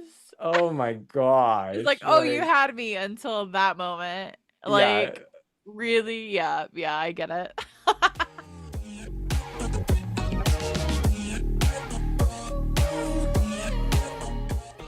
On the Yeah. battlefield, Tara informs Aisha, noticing that Flora had freed the fairies and they're joining the fight coming out of the forest, concluding that her plan was a success. Stella Mhm. then leads them into the school as Musa starts rushing into battle, fighting alongside Riven, with Riven kind of acknowledging Musa's improvement. When she asks for pointers, he saves her just in time by warning her to watch her left. I live for them. For real. But Yeah. we see some fairies that like the fairies that come in and like show up, but at the same time, like we don't see these fairies in this season using magic on the level that they did in season one. Yeah. You see what I mean? Like in season 1 when that burned one came and crashed down on that fire fairy in season Yeah. 1, and like he's using his powers, and like there's like They yeah, have more of a it's background role than they do in this mhm. season. Like Mhm. it's kind of like Winx Club where they forget about the background fairies as the show goes on. Like, Yeah, I know. So sad. Like yeah. notice that I'll save Okay. that actually. But yeah, I think like it was giving very much though, like, oh, we're just gonna see this fairy show up and her eyes are gonna glow, but we're not gonna see her actually fight. Like, Mhm. okay, like it's budget. Like Oh, they no, fair. budget and timing here. They're like, we're gonna redirect that. And of course we'll find out what they redirected it towards. But like, yeah, Ugh. I was really disappointed by that though, because I feel like I was excited to see the specialists and the fairies fight together, and we didn't really get a lot of that. So No. granted, Sad. most of them were like passed out too, like in the dungeon, but Yeah, some and of like them were didn't have their still, powers. yeah, but I don't know. Ugh. They could have at least shown some other fairies like fighting. Yeah, the ones that still did have their powers. That Yeah. yeah. I have a lot of corals, but we'll get to that in a minute. Hmm. Well, when Flora killed the scrapers, the fairies got their magic back too. That was something that Sebastian hadn't really established earlier. Because I remember when Musa had lost her magic, he told Bloom that there were two ways to get it back, to kill the scraper or to get the scraper, That took your took magic it. to give it back. Yeah, probably not going to happen, or to kill him. But I guess Uh-huh. killing a scraper returned the magic to those fairies that were freed. Enough time to like drain everybody yet. Hmm. So I think those are the ones that like were able to go and fight. I don't think that oof, I don't know, it's kind of dark, but I don't think that all of the fairies that got drained got their powers back because some of them might have been scrapers. I'm thinking about it now. So, like, killing a scraper doesn't necessarily mean returning the fairy magic, right? I don't think so. I I don't think interpreted so it. either, now that I'm thinking Yeah. about it. I'm assuming that those fairies still had their powers because they hadn't been drained yet. Okay, Yeah. that makes Yeah. sense. Now I'm like putting it together. Okay, so we can probably scrap my little tangent there. But Okay. uh But I mean, the point about like yeah, us needing to see more magic is fair. yeah, oh yeah, right there. Oh yeah.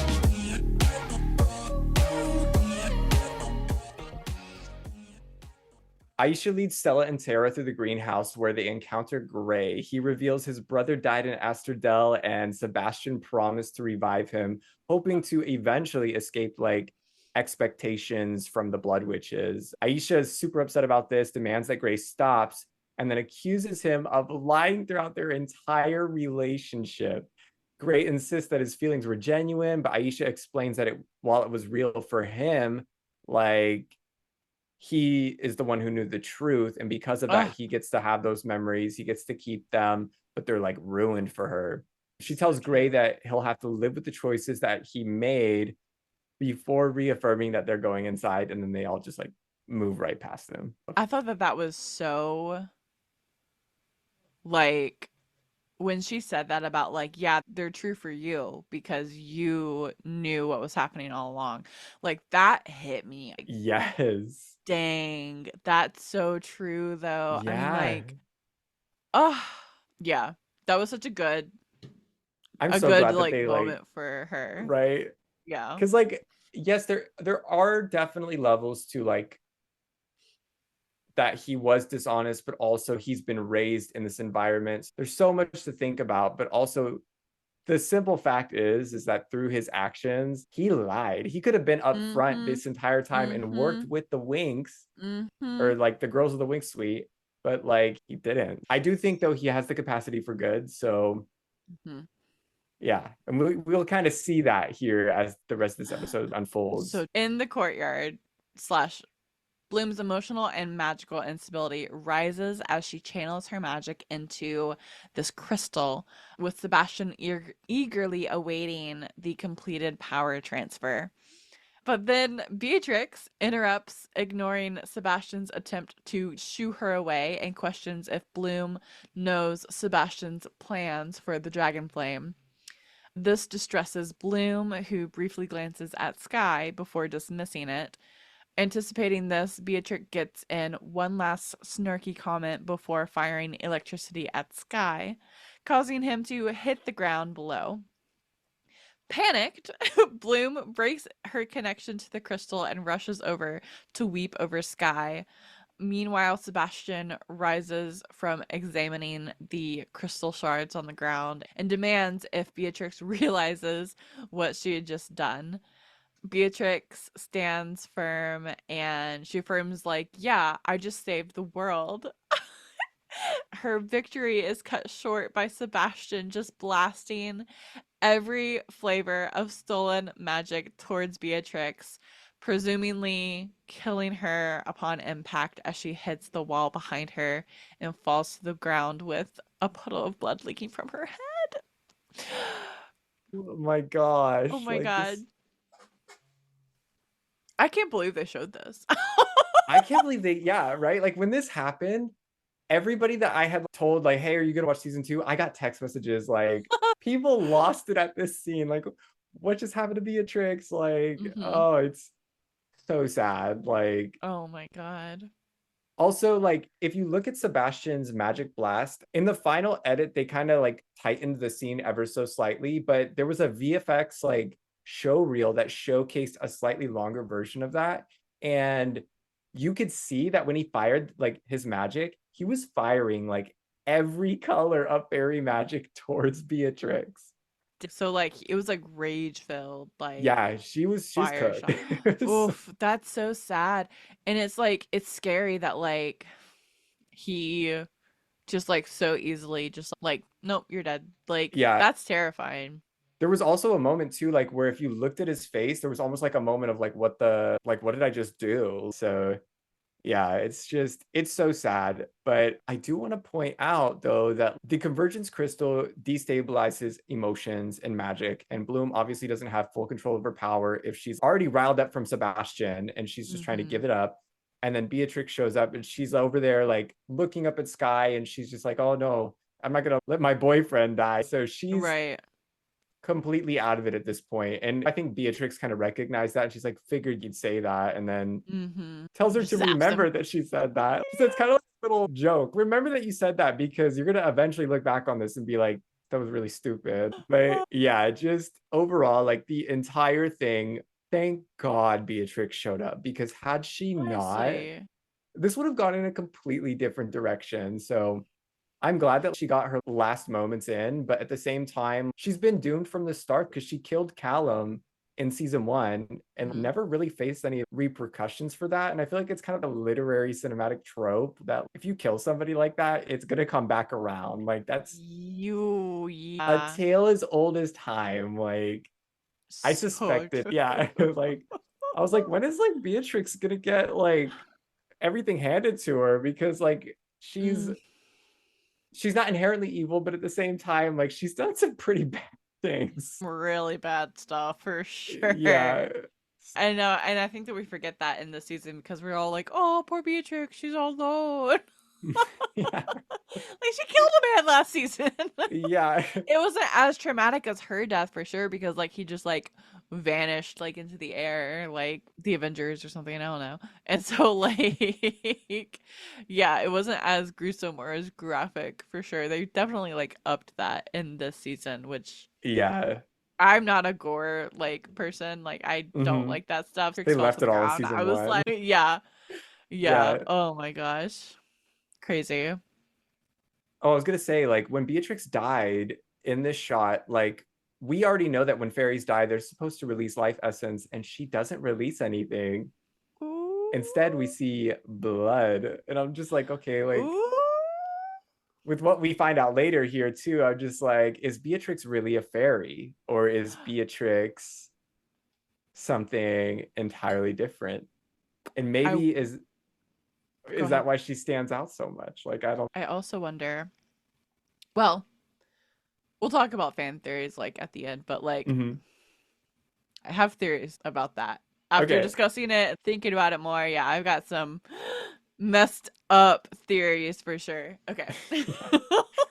We're oh, we got to get into it because this is like the peak that should have been the peak for the episode, but it's also kind of not. As Bloom's fury rises, she ignites into her fairy form, locking a fiery gaze on Sebastian, who then proceeds to compare her to her mother, warning of potential destruction. She dismisses his warning, not even caring what could happen if she totally blows up. Stella, Tara, and Aisha appear from Stella's invisibility spell, reminding Bloom that she doesn't have to fight alone. Ah! Despite her order for them to leave and get everybody as far away as possible, they stay to help, and Gray arrives to keep Sky alive using Blood Witch magic around his heart. Bloom detransforms to tend to Sky, locks eyes with the taunting Sebastian, who then pushes her about the limits of her magic as she fails to transform again. Everybody's just kind of at this stalemate, just standing around. He breaks the silence rather quickly by teasing that Beatrix basically died for nothing. The girls accept the situation, and Stella sees what has happened, channeling everything. Her eyes light up. As they surround Sebastian, they proceed to transform together and combine their powers to help shatter this defensive shield that he puts up. In this moment, Bloom discharges her magic from the convergence crystal shards and fires her powers towards him, and they all collectively obliterate him. Convergence, magic wings. Yeah. I know. Okay, I want to It's hear your thoughts on all of this because I okay. have many. Yeah, it's interesting that the guy who has all these different flavors of fairy magic is still no match for the teamwork of these four girls taking him on. And I think that that is a testament to the fact that obviously convergence is like a big theme for this season, and Mhm. working together with your friends. I thought it was really cool that Stella created the mirage around the Yeah. transformation sequence with her powers. I will say that's the one thing that I have found unbelievable since season one. I think season one, the intro to the transformation was really cool when Bloom was staring off as the water was swirling around her. I thought it looked really cinematic. But here it was just a little too camp. And it kind of takes me out of the whole thing. My friend Alvaro actually pointed out that Stella has a crown as she floats down from the sequence with her wings. Ooh, Yeah, that's like a little cute. crown to symbolize that she's like a royal Okay. fairy. Um, Cute. I thought that was like a cool touch that they left in there. I just thought the whole thing was confusing though. Like the way that the wings change in size throughout this entire thing was is too much. Yeah, I feel the same way. Like this whole I hate well, I don't want to say I hated it because I liked some aspects of it, but like it was hard to watch. It was Like, hard because like yeah, the campiness of it, but too like this can't be the final battle. It's so anticlimactic. and There so is short. no Yeah. it's so short. They just transform and then poof, he's gone. No, I want a battle. I want them to go at each other's throats back and forth. I want there to be like close calls for like the Wink Sweet girls. Like I want it to feel like a even match because it should have Yeah. been. He was supercharged with all this power from so many fairies. Didn't They make should have been any like sense. running around this entire everything room. Like use up the space of the Yes. everything room. Like Use up all the everything like space. that's exactly what I was saying. And then Yes. like I get that they were maybe trying to do like this symbolic formation or something, like trying to like symbolize that they're all coming together to focus on this one evil point or whatever, but It like felt cheap. it felt very cheap. It also felt weird because at one point we see Sebastian turn and Tara cast a spell and the frame rate changes. It's no longer Yep, yep, 24 yep, frames per yep, second. It's yep, that weird, like, you see what I mean? yep. And I was like, this looks so bad outside of. I wonder if it was because of when this series was in post, like everyone was working from home. And so Yeah, there wasn't that maybe. there was traversely on the post-production side of the show, even though it's all about unity and working together, like everyone working on the show was very segmented off from each other because it was during COVID time still. And like so I wonder if that played a part in it. Like Yeah. I don't know, but like dude, like the transformation sequence, like it felt cheapened also because we already knew that it was coming. Like we knew it from the teaser trailer and the full trailer. Like it was like they already told us what was gonna happen. So like that wasn't cool. Like then to experience it, we're like, oh yeah, like yay. I don't know. Like what do you say? Hmm. Good for I them. think, I don't know. yeah, like the soundtrack to Brian Young has some amazing music taste, but like to go from like Odessa to this, like this grime song that like is very Fell fitting, flat. but yeah, it was not as cinematic as like It season one. wasn't. Season one transformation was so good. Comparatively Hmm. to this now that we have like to compare it to, it It was just doesn't a completely compare. different vibe. And also Yes. the aftermath too. I think mainly the fight in season one, that was so epic. It was, These things around. yeah, She was yeah. blasting them. They were getting like disintegrated. I wanted I that didn't get too. that. And we, Like there should have been other blood witches that came into the fight that like the other people like faced off with while Bloom faced off with Valtor. Like it hmm, just there could have been so much more like dynamic features that they could have introduced, but they just didn't. yeah, And again, I think that like a lot plays into it, like budget and the COVID fact too. Yeah. Like maybe they COVID couldn't and be in such close proximity with all those extras on set. it was just sad. Like it that's why like this whole episode I've been like this does not feel like a season finale because I Mm-mm. knew what we were like leading up to and that this is what it was leading up to and it's just like, "Oh, it's over?" Like I blinked and it was over. It's almost Like like they figured that they were like, it's almost like, how do I say it? Maybe it could have, maybe with that extra episode, this could have gone in a completely different direction. But maybe they were anticipating that season three with like a higher budget and everything was going to be like the big thing, the big moment. And I feel like they put all of their eggs in one basket and yeah. that one basket was not the right basket to put them in. Mm-mm. And I think I can also see the perspective though that like after the feedback from season one by both the critics and a lot of the fans, maybe they wanted to Mhm. attempt to like kind of listen to some of these aspects.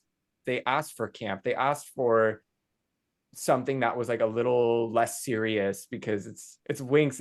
It shouldn't be so dark and brooding or whatever. But this I just is feel like there's the a end better result. Yeah, there's way. a better way to do Yeah, that. that's the other thing too. I can't think of a transformation sequence of a live action series that like has done it any better or differently. Like the live action Moon film, like The I live don't know. action, like, yeah, I know what you're talking Like about. and so there's like yeah, like there you just like are like can you think of examples of like transformation sequences? There was like an, actually it's a perfume advertisement. Like there's a perfume advertisement and there's like a Charlie XCX song in the background. And I think it's Hunter Schafer who like is like transforming into like this like, I don't, it's like a very, it's like runway model giving Tynix Dreamix like in space Oh, vibes. And I'm like, well, that okay. looked really cool. Like, why didn't they do something like, But even that commercial for the Jack Pacific dolls that mhm. has been circulating, especially recently, and everyone's Yeah, like, this yeah. could have been fate. Like, yeah, and that was like a commercial budget. Like, why couldn't we have gotten that? Yeah, Like, that would have looked better, honestly. Like not like honestly. all the outfits and everything that they used. The filming of that commercial though did look better than Hmm. what they ended up going with here. I So know. yeah, I know. Oh, man, that's crazy. Yes, I just wish it was better. I hope that with the graphic novels that we're getting, that they will address some of this in the written format. So I think that that'll be yeah. interesting to watch out for, but this was not it.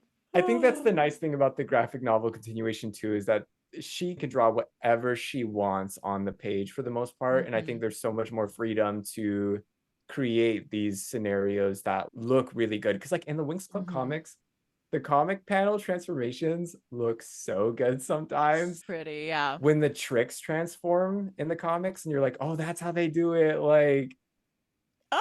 looked so cool. So like I Oh my think there God. is potential and there's something to look forward to with that. So sad for us, For though, watching real. this. Oh Very my a God. very expensive creative decision here. So Definitely. We'll go with that. yeah. Oh, I guess we can move on to the next step Oh, though, because the rest of this is just like fast. boom, boom, But boom. Yeah. startled as she awakens covered in blood and wounds, Flora tearfully smiles, realizing that her friends have saved the day. In the graveyard, Luke wakes up and hugs Dane while Musa knocks out a blood witch.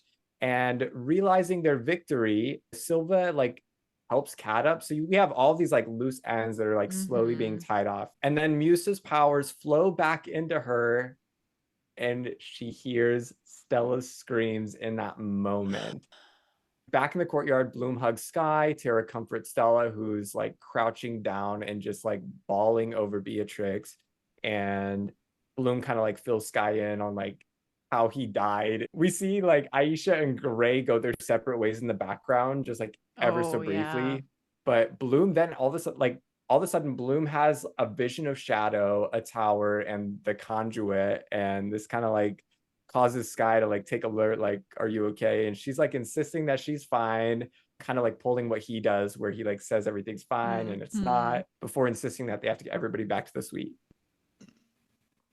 Oh, Love the ensemble thing going on, like where we get to see everybody in this moment, but like I think Musa getting her powers back is definitely the highlight of this whole thing. Like yes. that was Absolutely.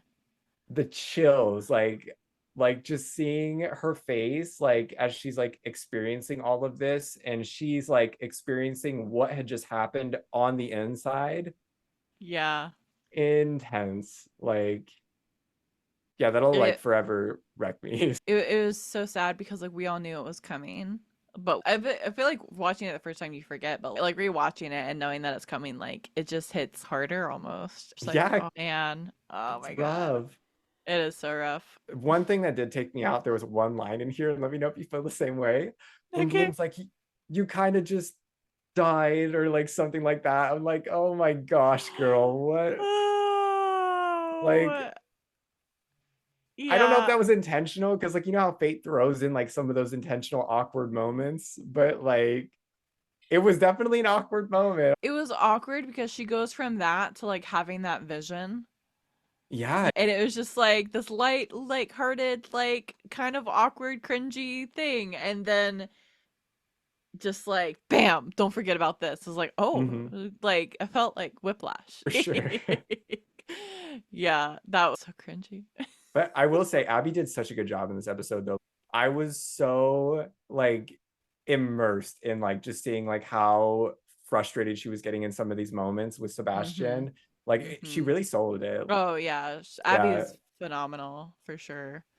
I think that my favorite Abby scenes are still coming up though. Oh yes. Okay. Yeah. So later, the girls try to relax in the suite, and like Bloom hands out pillows, Musa brings snacks, and they share some lighthearted banter about their like soreness from flying or magic or whatever. You're good. They discuss the aftermath, including the blood witch is clearing out, Gray being allowed to like go back to his family as long as he like never comes back to Althea, and Silva's suggestion to bury Beatrix in the graveyard. Reflecting on Beatrix's actions, Bloom and Stella like acknowledge her complex motives, like with everybody present, while like also taking note of the essential help that she provided, which I thought was like a really good Yeah. moment, because like Stella obviously cared about Beatrix, and that's like you can see it on like Bloom's face as she like is like saying like imagine what would have happened had Beatrix not shown up. Like you can Mm-hmm. see like Bloom like comfort her, like, and Yeah. of course, Stella's more emotionally mature at this point too. Like she can deal with like hugs and physical touches now versus like before Yeah. she was very like nobody touched me, I'm a princess. Like Yeah.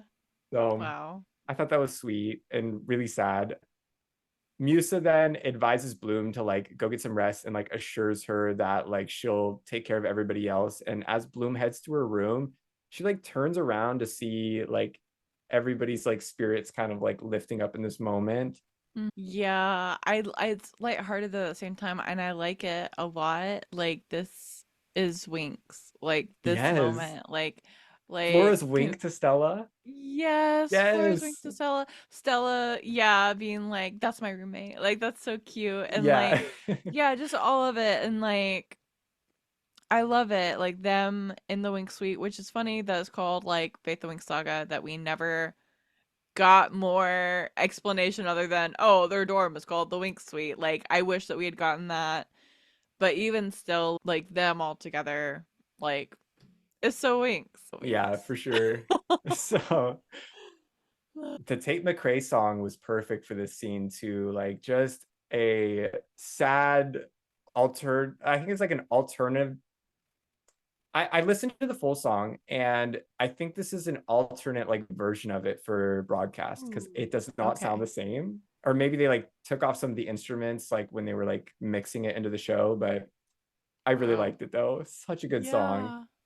Oh, oh, okay. Do you want to read this one? Yeah.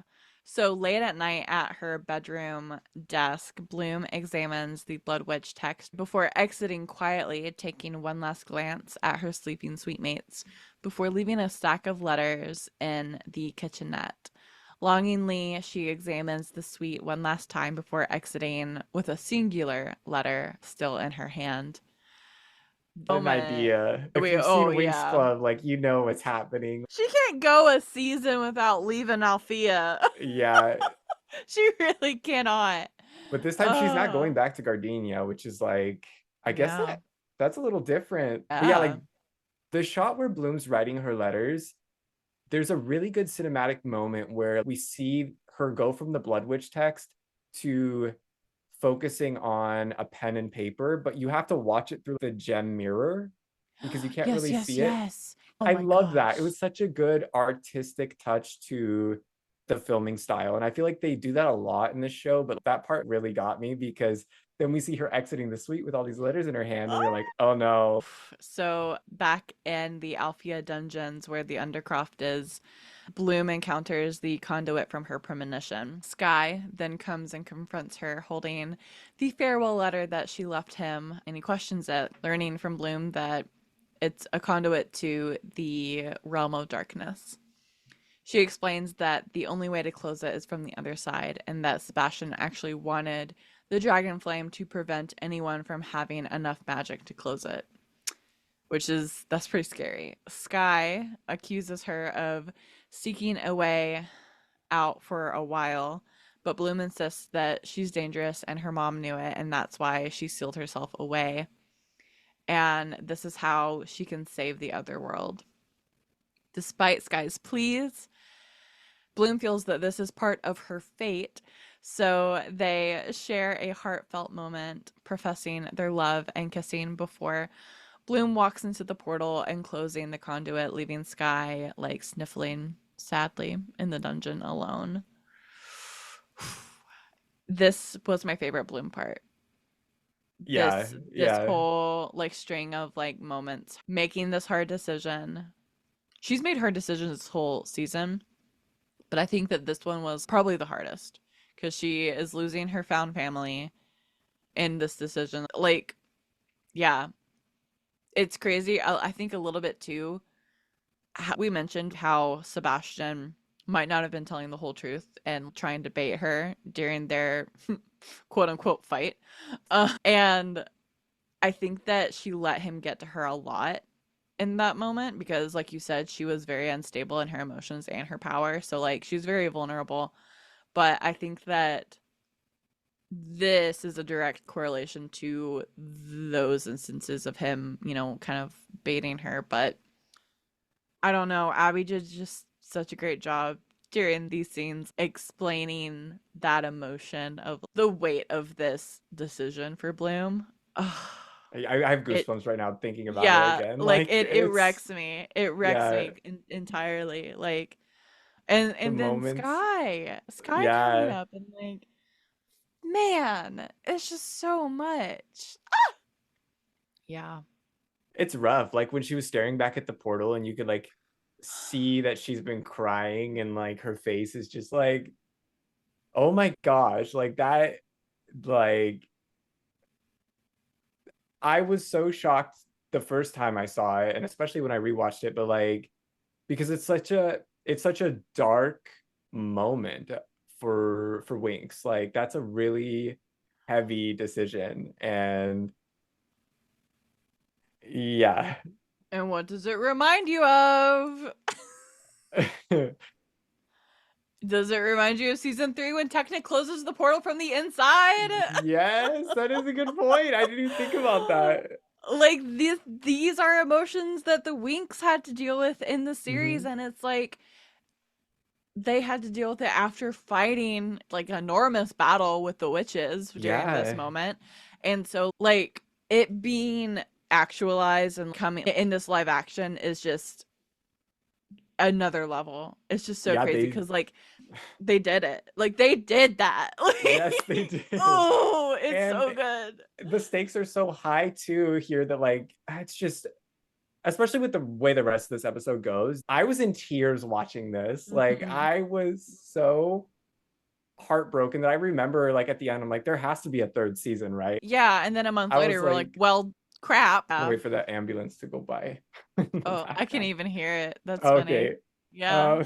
Um but yeah, like also something to take note of too is that she made a really good point that like Sebastian didn't really need the dragon flame to like open this. He already opened it earlier Yeah. before she even like He didn't started want giving it. anyone to close it. Yeah, exactly. So like I think Mm. that like it makes you question like a lot of what Sebastian says his intentions are too, and like kind of like what he's saying in general, like how much is real, how much is not. Like Mm-hmm. is the stuff that even pertains to his experience and the reasons why that he does the things he does even the truth. Like there's a lot of layers to that. And I don't know, I was so floored by like seeing Bloom also like cross into the portal after this, because Sky had made a point in like the beginning of the season that like he was like, I can't stop you because I know you're gonna do it anyways, like I'm not even gonna try. And it's like, oh, he knows that he has to let her go through. Yeah. And he recognizes that she's been looking for a way out for a while, which if we remember Bloom pulling back when she was like spending the night in the cottage. Mm-hmm. Yeah. Mm-hmm. Yeah. A lot has been building up to this. Not just there being a freaking whole portal and the undercroft, which like, I'm sorry. Why did none of the adults recognize this? Why did none of them be like, oh hey, what should we do about this guy? Like Yeah. this whole portal just hanging out underneath Althea. Oh, they're so incompetent. I can't. I Like cannot. I wonder if it, yeah, I don't know like why nobody else checked out the space after the blood witches. Well, I guess it's still the same night though, so like I guess so, yeah. yeah, I don't know. I Also, guess, who the hell's in yeah. charge at this point? I Like know. Who's in charge here? I want to talk to your manager. Oh yeah, my gosh. yeah. So Um, goofy. following morning, Aisha wakes up, Hmm. spots the stack of letters, and immediately frowns. She races to Bloom's room, notices she's gone, and informs the other girls. Shocked, everybody starts opening their letters as they get passed around, and tears just start flowing, and there's a big group hug, and it's just so sad from this point on, because the next scenes, not only are they applicable with the song for what's going on screen, but I think also knowing that Hmm. this is not getting renewed, it's almost like Oh. now that we're looking back on it and seeing all these details, like I feel like I have a greater appreciation for the series after doing this rewatch with you. And I think Oh. this kind of gut punches me a little bit on Mm. that point, because we get this song called Meaning, and it's like the lyrics are, but someday you'll understand the meaning of my life, someday you'll understand the meaning of these words. And the meaning of the words in the song, also knowing that the show's over and everything that happens here is just a dark path. Sometimes, as Bloom from Original Winx Club said, it was the season 6 trailer, not all fairy tales have a happy ending. And I think that this is kind of that moment. I know, But and it's so sad, like her wandering this wasteland that is the realm of darkness, and it's just bleak. Like yeah, the rest of the episode, like how it ends is just like, oh, it's so. and it's so artistically filmed too. Like when she's like Mhm. for the next shot in the realm of darkness, she strolls along this windswept ridge of land that's just like empty. And she's like Mhm. going on a downward plane. Like, so like Mm, things are kind of going downhill for like where she's at. And like there's like this shot of the sun in the background, which is kind of like yeah. making me think back to like wildest dreams and how like Oh. sky is like the sky and then blooms the flower and like yeah, like it's just a really sad like emotional journey to see that song throughout this entire Mhm. season like in the way that it's Wow. like been immortalized into the story. You're so right though. Yeah, isn't that rough? Like, That's so oh, sad. because like oh, I totally forgot the lyrics for Wildest Dreams, but there's say you'll remember me standing in a nice dress, staring at the Staring at the sunset. sun. Yes. And so No. that's gonna come Oh up here like no. again when we get through these like last few scenes. But Like you said, these like little tie up moments that we get here in the last like scenes of this episode and of the series happen so fast, and it's all in this like montage sort of like pieced together moment. And so we see that time has passed, and Musa is staring pensively into the distance as Ribbon, like, comes up to her and, is carrying the runic limiters that she puts on. And then it flashes to Kat entering the Winx suite and hugging Tara before they walk off together, with Flora smiling in the background for her cousin. And then it gives us Stella, who is placing a fresh white lily on Beatrix's grave in the graveyard, while in the realm of darkness, Bloom is staring towards the tower that she's been having in her vision. Then we have Aisha in the grass near the end of the river, gazing up at the hawk flying overhead, then sits up with a sad expression because it was the hawk that, like, Gray always talked about in their swimming spot. if you And get too close, oh, that's oh so my sad. gosh. And then to follow up on the runic limiters for Musa, we then get a scene of Riven and Musa sparring, smiling at each other while doing it, like Musa in her element, clearly. But in the realm of darkness, Bloom is walking closer and closer to the tower in this like really desolate landscape, like we said. And Aisha is like silently crying by the stream by herself when she's surprised by a hand that appears on her shoulder, and she turns to face like freaking Gray of all people. Oh my And he god. looks So white like too, crying or so something. Like, sad. yeah. Yeah. And then this is the one that like freaking like sent me through the roof. Like the next scene we get after that is in the Winx suite bathroom. Flora is removing her jacket and tearfully like studying the deep wounds like on her chest, and like it's just, oh my god. That's so much for me. Like that's too much for me. Like that one was a lot. And she sold Um it too, like the way she like stared down after and like just had tears in her eyes. And it kind of like takes me back to like when Musa was like even the quiet ones. Like when they oh, were in the suite together, it's just so yes. rough. It's so rough. And then we see at Beatrix's grave, Stella stands up and she reads the note that Sebastian gave to Beatrix, which reads Isabel and Darcy Daniels, and an address 9A It's Berry, Tewksbury, yeah. Tewksbury, Diamond Hill. And when Stella walks away, the wind starts to pick up, and the fresh lily withers, like dies, as we see Shadow appear, this like ominous figure that Bloom saw in her visions and also in the Blood Witch book. He appears next to Beatrix's grave, just like looming over it.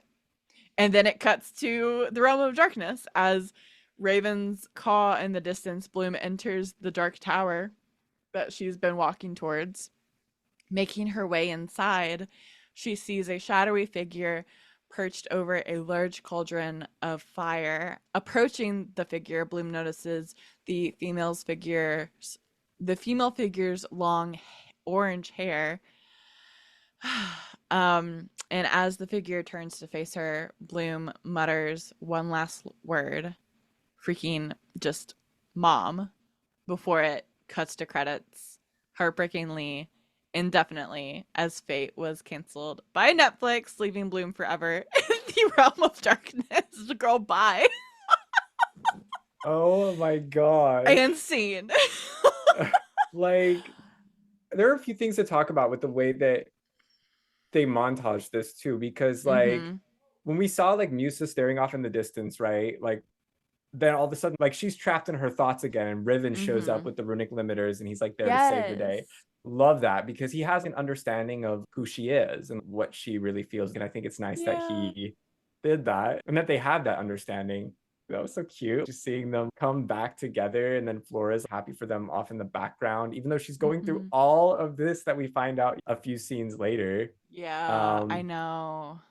the hawk at the river, that is where I was like, I was just taken out. And I Mm. was also taken out by like the way that they filmed Stella placing the fresh white lily on the grave. I mean, obviously that's a very symbolic flower for like Mm-hmm. showing condolences and like paying your respects to people who have passed on.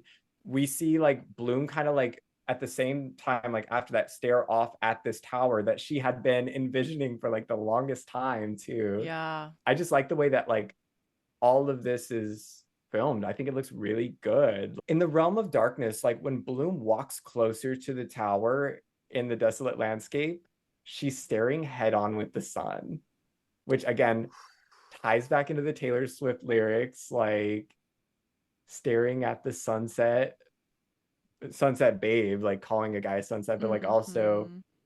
oh, that's so sad. Like, Yeah. because they really are complementary to each other in that sense of like, And two, did you notice the only main character we didn't get like a checkup on after Bloom enters the realm of darkness in this montage sequence was Sky. He's not in, like, we don't know how he's doing mm-mm. after Bloom, like left him in the Undercroft. Yeah, So like it's really sad. we didn't see Like any more of Dane and Luke either after that. Like, yeah, no, yeah, so it's rough. It's got to be rough. I did want to make note though, like the way that they filmed, obviously the whole bathroom scene with Flora was like really, mm, really heartbreaking. But like for Beatrix's grave scene, like when Stella opened the note at Beatrix's grave and reads it, I actually looked up what Tewksbury is, and I think it has something to do with a place in Massachusetts related to the Salem witch trials. shut up, get out. Yeah, I don't know what the full context is, but it's in Massachusetts. There's a place in Massachusetts called Tewksbury, but it's one letter that's flipped. And I'm like, Mm, oh, okay, like Massachusetts makes me think of the witch trials, mm-hmm. though. Incredible. I don't know what the 9A could be, but like that was like just a little nod to But like the fact that they're probably witches. yeah, no, and for the listeners, like following along, like Isabel and Darcy, obviously Darcy is the sister of the three witches in Winx Club. We think that Isabel is a nod to Icy, the lead sister, the oldest sister, I assume, and in the tricks. And then also we know at this point that Beatrix was heavily coded as Stormy. She's even called Little Storm by Andreas in this season. So I have theories, which like we'll get to fan theories in a minute. I want to talk about our first, like our fate forever moments before, because I feel like fan theories are going to be like a lot. So like we'll Yeah. get these out of the way. So what was your fate forever moment from this episode? I would say at the very end, like in the Winx suite, like when they're all just like kind of regrouping and relaxing and like Mhm. playfully going back and forth with each other. I feel like that was like was very Winx. But like Yeah. honestly, this entire episode was just about like teamwork and collaboration and like working together and making hard decisions when you need to make hard decisions. So Yeah. it's Mm. yeah. But I think that's like my favorite like moment that reminded me of Winx Club. I agree. Yeah, it's the scene in the Wink Suite for sure. Like it's just all of them together. It was a very beautiful moment, even though it was ruined moments later by Bloom just leaving everybody. But also that, in a sense, is very Winx. Not just Bloom leaving Althea, but Bloom making hard decisions for like the fate of the realm. Like Yeah. that's very Winx for sure. But yeah, what an episode! What a freaking series! I did like that when Bloom left Althea though. Like there's so much more than just like a woe is me kind of Oh like sob yes. story going on. Like Oh yeah. there's Yes. definitely like selfless intention at least with what she's doing. She's not just leaving because she's sad She and feels she's sorry for embarrassed. herself. Yeah. Oh, that's so true. I know. So that's a stark comparison to our girl Bloom in this original series. But because this is the last episode in the series and it was cut off at such a pivotal moment in what could have been something really cool the next season, there are a ton of fan theories out there for Fate the Winx Saga, and I would love to get into some of those with you, and even like our own theories, of Yeah. like what could have happened in a third season, but also what I mean, we won't theorize about like what the graphic novels will be because those are coming out soon and we can do that in a different time. Mhm. But yeah, like what a third season would have looked like and like what it could have held for continuing this story. Oh, yeah. I think this is one of mine. So, we mentioned that like it was alluded to that Beatrix might have been a witch. There wasn't any fairy life essence that poured out from her once she passed. But how did she get her fairy powers? I think that Rosalind instructed probably Andreas to give her fairy powers with a scraper, like when she was young, so that she would have powers. And so maybe Beatrix doesn't even know that she's not a fairy. And it would make sense too because we literally see scrapers taking fairy magic this entire season. So Mm-hmm. it's very And likely. Yeah. Rosalind had been studying scrapers like earlier in the season too. So like what's to say that she wasn't already doing that like before she was put into stasis. So that's just one theory I had of like that would make sense of like why Beatrix is a witch but has fairy powers. Yeah. Ugh. So that's just one Also, wasn't of mine. Beatrix put into stasis too? No, I don't think it was ever said if she was put into stasis, but like Rosalind burned a memory into her mind when she was a baby. Oh Yeah, yeah. I guess that is Maybe something to think about. Rosalind, do you think that Rosalind didn't know which one had the dragon fire power Yeah, maybe she was torn between or both the of dragon them. flame? Mm-hmm. Yeah, I don't know. But like now I'm thinking about the timeline in the 1000 years in stasis thing. Mm-hmm. Was Beatrix around for the 1000 year war, like, or the 1000-year-old war, or was she from the, Maybe she was from Astrodel? yeah. I think in Since season one though, like, wasn't there something about like her not actually being from Astrodel? no, because she had family in Astrodel, didn't she? And that's where Rosalind found her.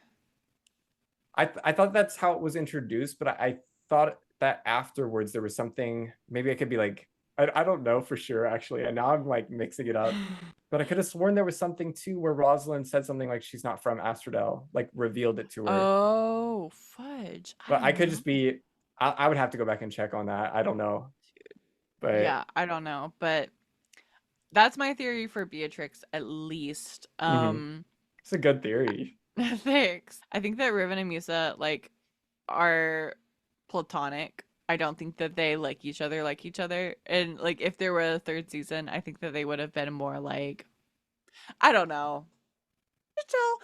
But yeah, I I don't know. think, yeah, like between Musa and Riven, like when Riven had gotten angry at Musa during the combat and had gotten a little aggressive and he kneed her Yeah. down, and then Mhm. Dane was like, "Whoa, calm down, Riven." I wonder if, because we know that they had a very chaotic and like abusive at times relationship in the original Mhm. series Mhm. and comics, and they weren't always nice to each other. And so I think they may have just had a very rocky relationship in the third season.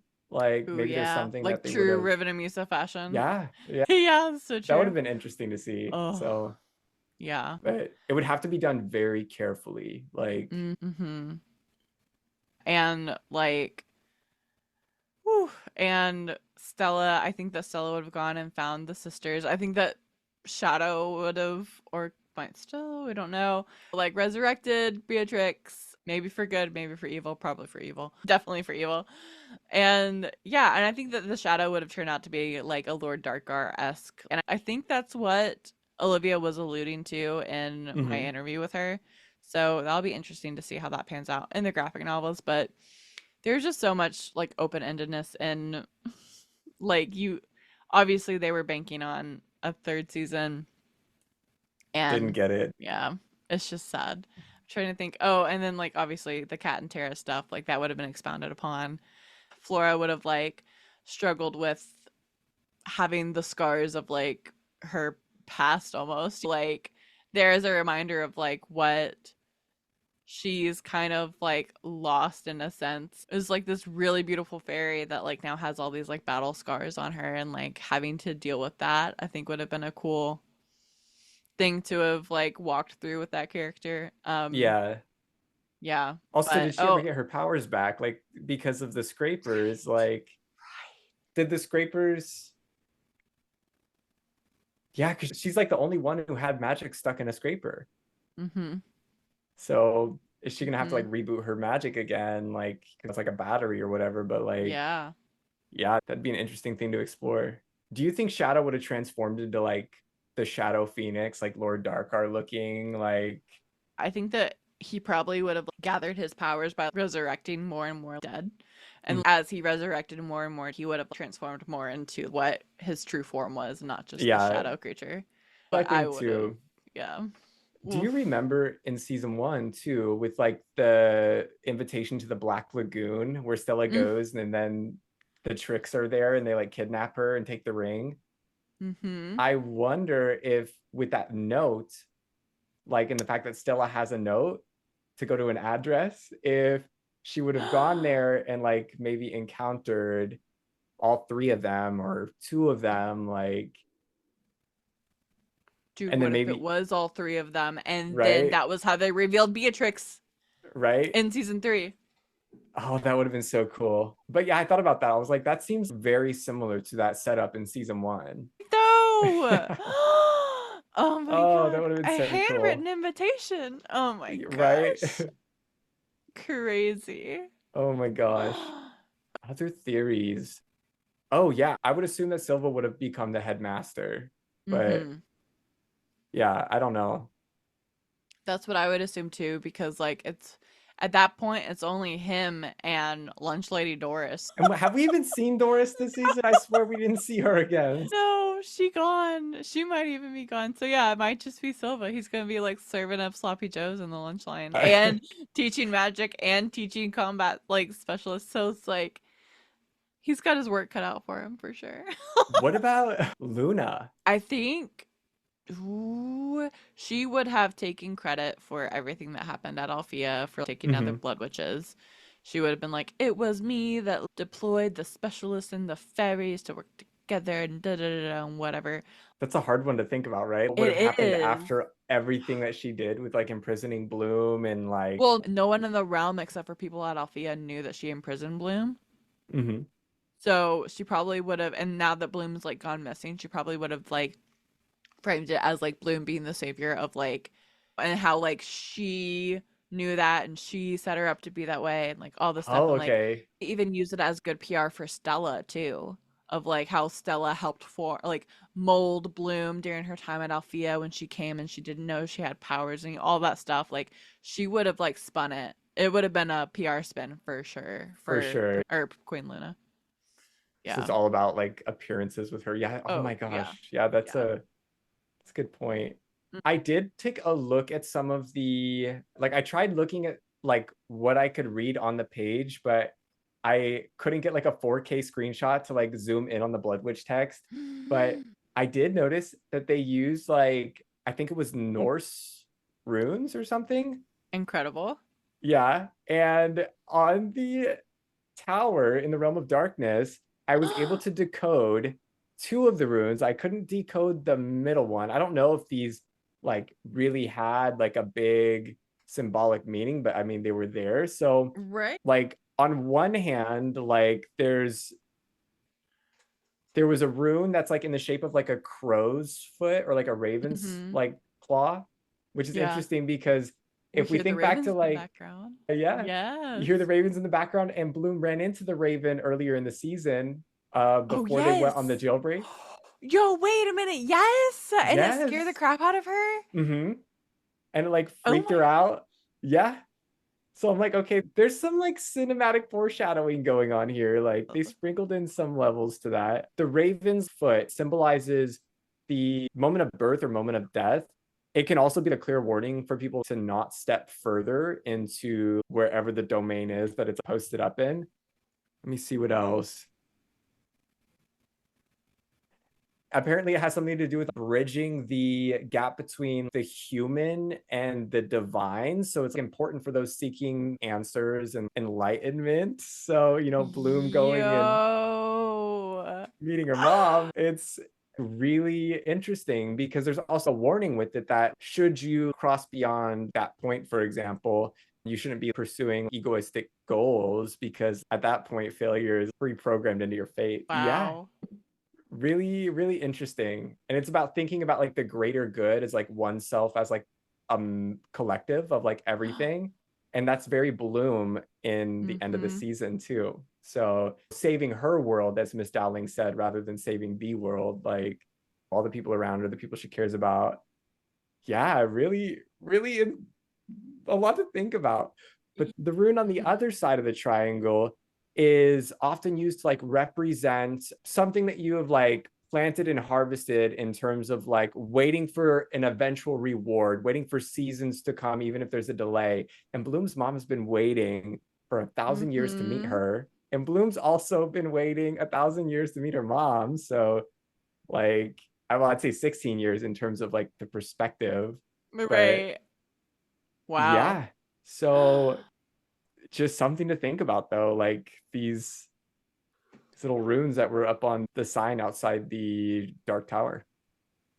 That's insane. I can't believe you just like whipped that out. Like that's incredible. Like what, Dane? That's Well, I think part of it is that I had been watching this rewatch so closely and noticing, like, once I realized that they really did implement a lot of foreshadowing and symbolism throughout, like, little things that we would see, it Mhm. kind of changed how I watched a lot of what Mm. was on screen. Everything means something. Like, if it's in the Yeah. shot, it's in the shot for a reason. So, yeah. That's so good. I freaking love that. But I think Um that's what we would have seen, like Bloom reuniting with her mom and possibly mhm. getting answers, but also like, yeah, Wow. who knows?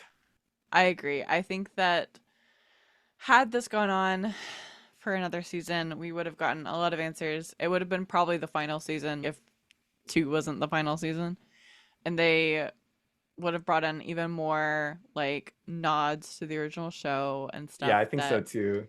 yeah, I think that that would have been just a treat, but alas, here we are at the end. Of course, every one of these titles for season 2 were a reference to a piece of literature or popular culture that references magic in some way.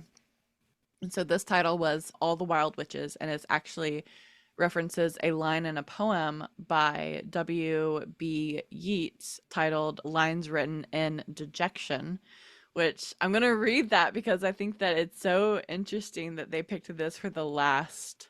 Ooh, I think it's so cool that they picked this for the last title.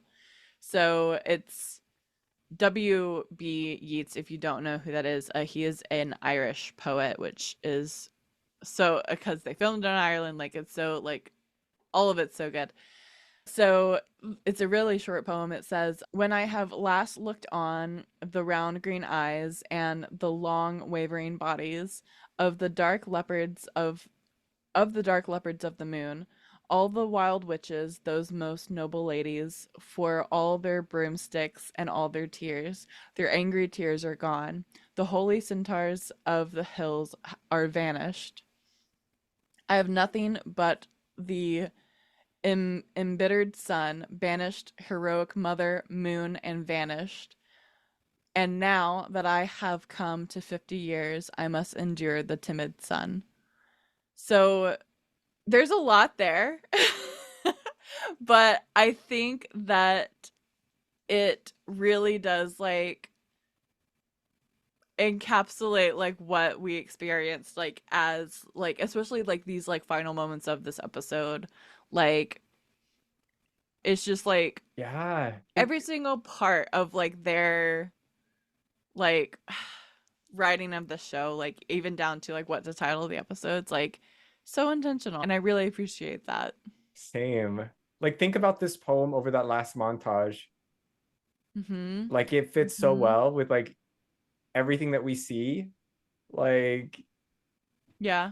All their oh tears, wow. their angry tears are gone. I must endure the timid sun as she's like walking towards the tower too. Like, Mm-hmm. yeah, Yeah. It's a lot. It's really cool. for real. So, yeah. Well, final thoughts over like the whole season as we kind of come to a close of the last rewatch episode of this series is insane. But I don't know, like, what are your like final thoughts for just Winx and like Fate as a whole? I think that this was such a cool experience to like not only go back and rewatch it with you, of course, that's like this has been so much fun, but like also the fact that like fate even happened because for years so many of us had asked Rainbow like, hey, we're not really enjoying the direction that you guys took with this series. And I think over the years fans have learned that it wasn't really in their entire control as to why Mm-hmm. certain choices were made for the animated series. A lot of it was like broadcasters and whatnot. So like I think it's nice that like they were like, we're going to try something different. Like, we're going to go back to the Yeah. roots of what we base this off of, like this mythology that's like always been in Winx Club, this Celtic otherworldly layer, as well as the Mm-hmm. fact that Winx is so teen drama inspired. Like, Yeah. bringing all of that to the surface for something like this, while it's not a live action Winx Club, it's very much the Winx saga. Like, Mm-hmm. it's still Winx, it's just not like the Winx Club segment of the greater Winx umbrella, which I Mm-hmm. think I can kind of like see where they were going with that. And You're saying all the words except for the Winx DNA, which I think is so funny. It oh, that's is. the DNA. Like, But yeah, oh, it has all of the components of a Winx Club story. yeah, and And I more like things that we would have exactly. never had in like the classic Winx Club because it couldn't really exist in the animation medium, but can exist Hmm. in the live action medium. I agree. And I Yeah, think I owe a lot to Fate the Winx Saga in kind of bringing me back into the fold of like being an active participant in the fandom in this way. I hadn't participated in like creating content or like doing anything really like this involved since probably like season 5, honestly, like before Fate dropped and we got the news that Fate was coming. And it only helped that it was so controversial and it yeah, caused so much buzz because of that controversy. Like, it was exciting when it came out. It was so fresh and so new. And like, I just remember being so proud to be able. right. It was like I can't believe this is happening. Like this, Mm-hmm. It's it was like really we surreal, made it. right? We were out of like the dark ages of like whatever was going on with Nickelodeon Winx Club. And I'm gonna Mm-hmm. say it like just because like I appreciate a Winx story for like a Winx story, but like at the same time, like I think a lot of us just could not see it as the same Connect. show. Yeah, it didn't Yeah. connect. It was Yeah. like And they had their own vision for it. So totally. Yeah. And I think that we mentioned this like when we started this rewatch of season two. Like when you approach a story like this, you have to be all in, and not just from the people creating it too, like from the viewer side as well. yeah, Like there's something to be said for a fandom such as Winx Club that we've stuck out through a lot. You know, we can handle a lot, and like it's so interesting to see a community that rallies around an IP like Winx Club. And for better or for worse, honestly, like for me, Fate is like a very pillar moment in my time in the fandom of revisiting everything that made me love Winx Club in the first place and reconnecting with other people that feels the same way. Like it's just so yeah, magical. And I'm really proud that I got to share this with so many of my Winx friends and you. And thank you for coming and yes. doing all of this deep dive work. Oh my gosh, Oh my Dane. gosh. Of course. Like I think this experience too, like you're maybe like one of, I think honestly, one of a few people that like appreciate Winx Club like for what it is as a whole, just Winx in general, Hmm. on the level that you do. And like I see it because like I do too. I love Winx. Like I just think it's such a magical universe. Like it makes you think about like life in just a different way. Like I don't even know how to like describe how I feel about Winx in its entirety, but Yeah. like I see what you see in a lot of this franchise, and I think it's like it's just one of the most magical. I think it is the most magical and inspiring story that like Hmm. has ever really resonated with me. So Yeah. Yeah. yeah, Oh, I love but that. yeah, and It, I'm it, so glad it, that we got to do yeah. this. I know, me too. This has been so fun. I couldn't imagine doing it with anyone else. Such a journey that we've Yeah, been on together. It's been so much for real. fun. Oh my gosh. Well, tell our listeners where they can find you and stuff online. At JustDaneDane on TikTok. I just started a Twitter account not too long ago. So I'm also on Twitter at JustDaneDane. And that's just where I'll ramble my thoughts on Fate or Winx or whatever. And also join So us in the Winx Forever Podcast Discord. We are all the time talking about anything yeah, Winx in whatever there. happens, you know. Yeah, honestly. So, yeah, come join us over there. But again, thank you so much for coming on this journey with Dan and I. It's been so much fun reliving this season finally after putting it off for so long because of how much it meant to so many of us Winx fans and Fate fans alike. So, thank you guys, and thanks for listening to the Winx Forever podcast. I'm emotional.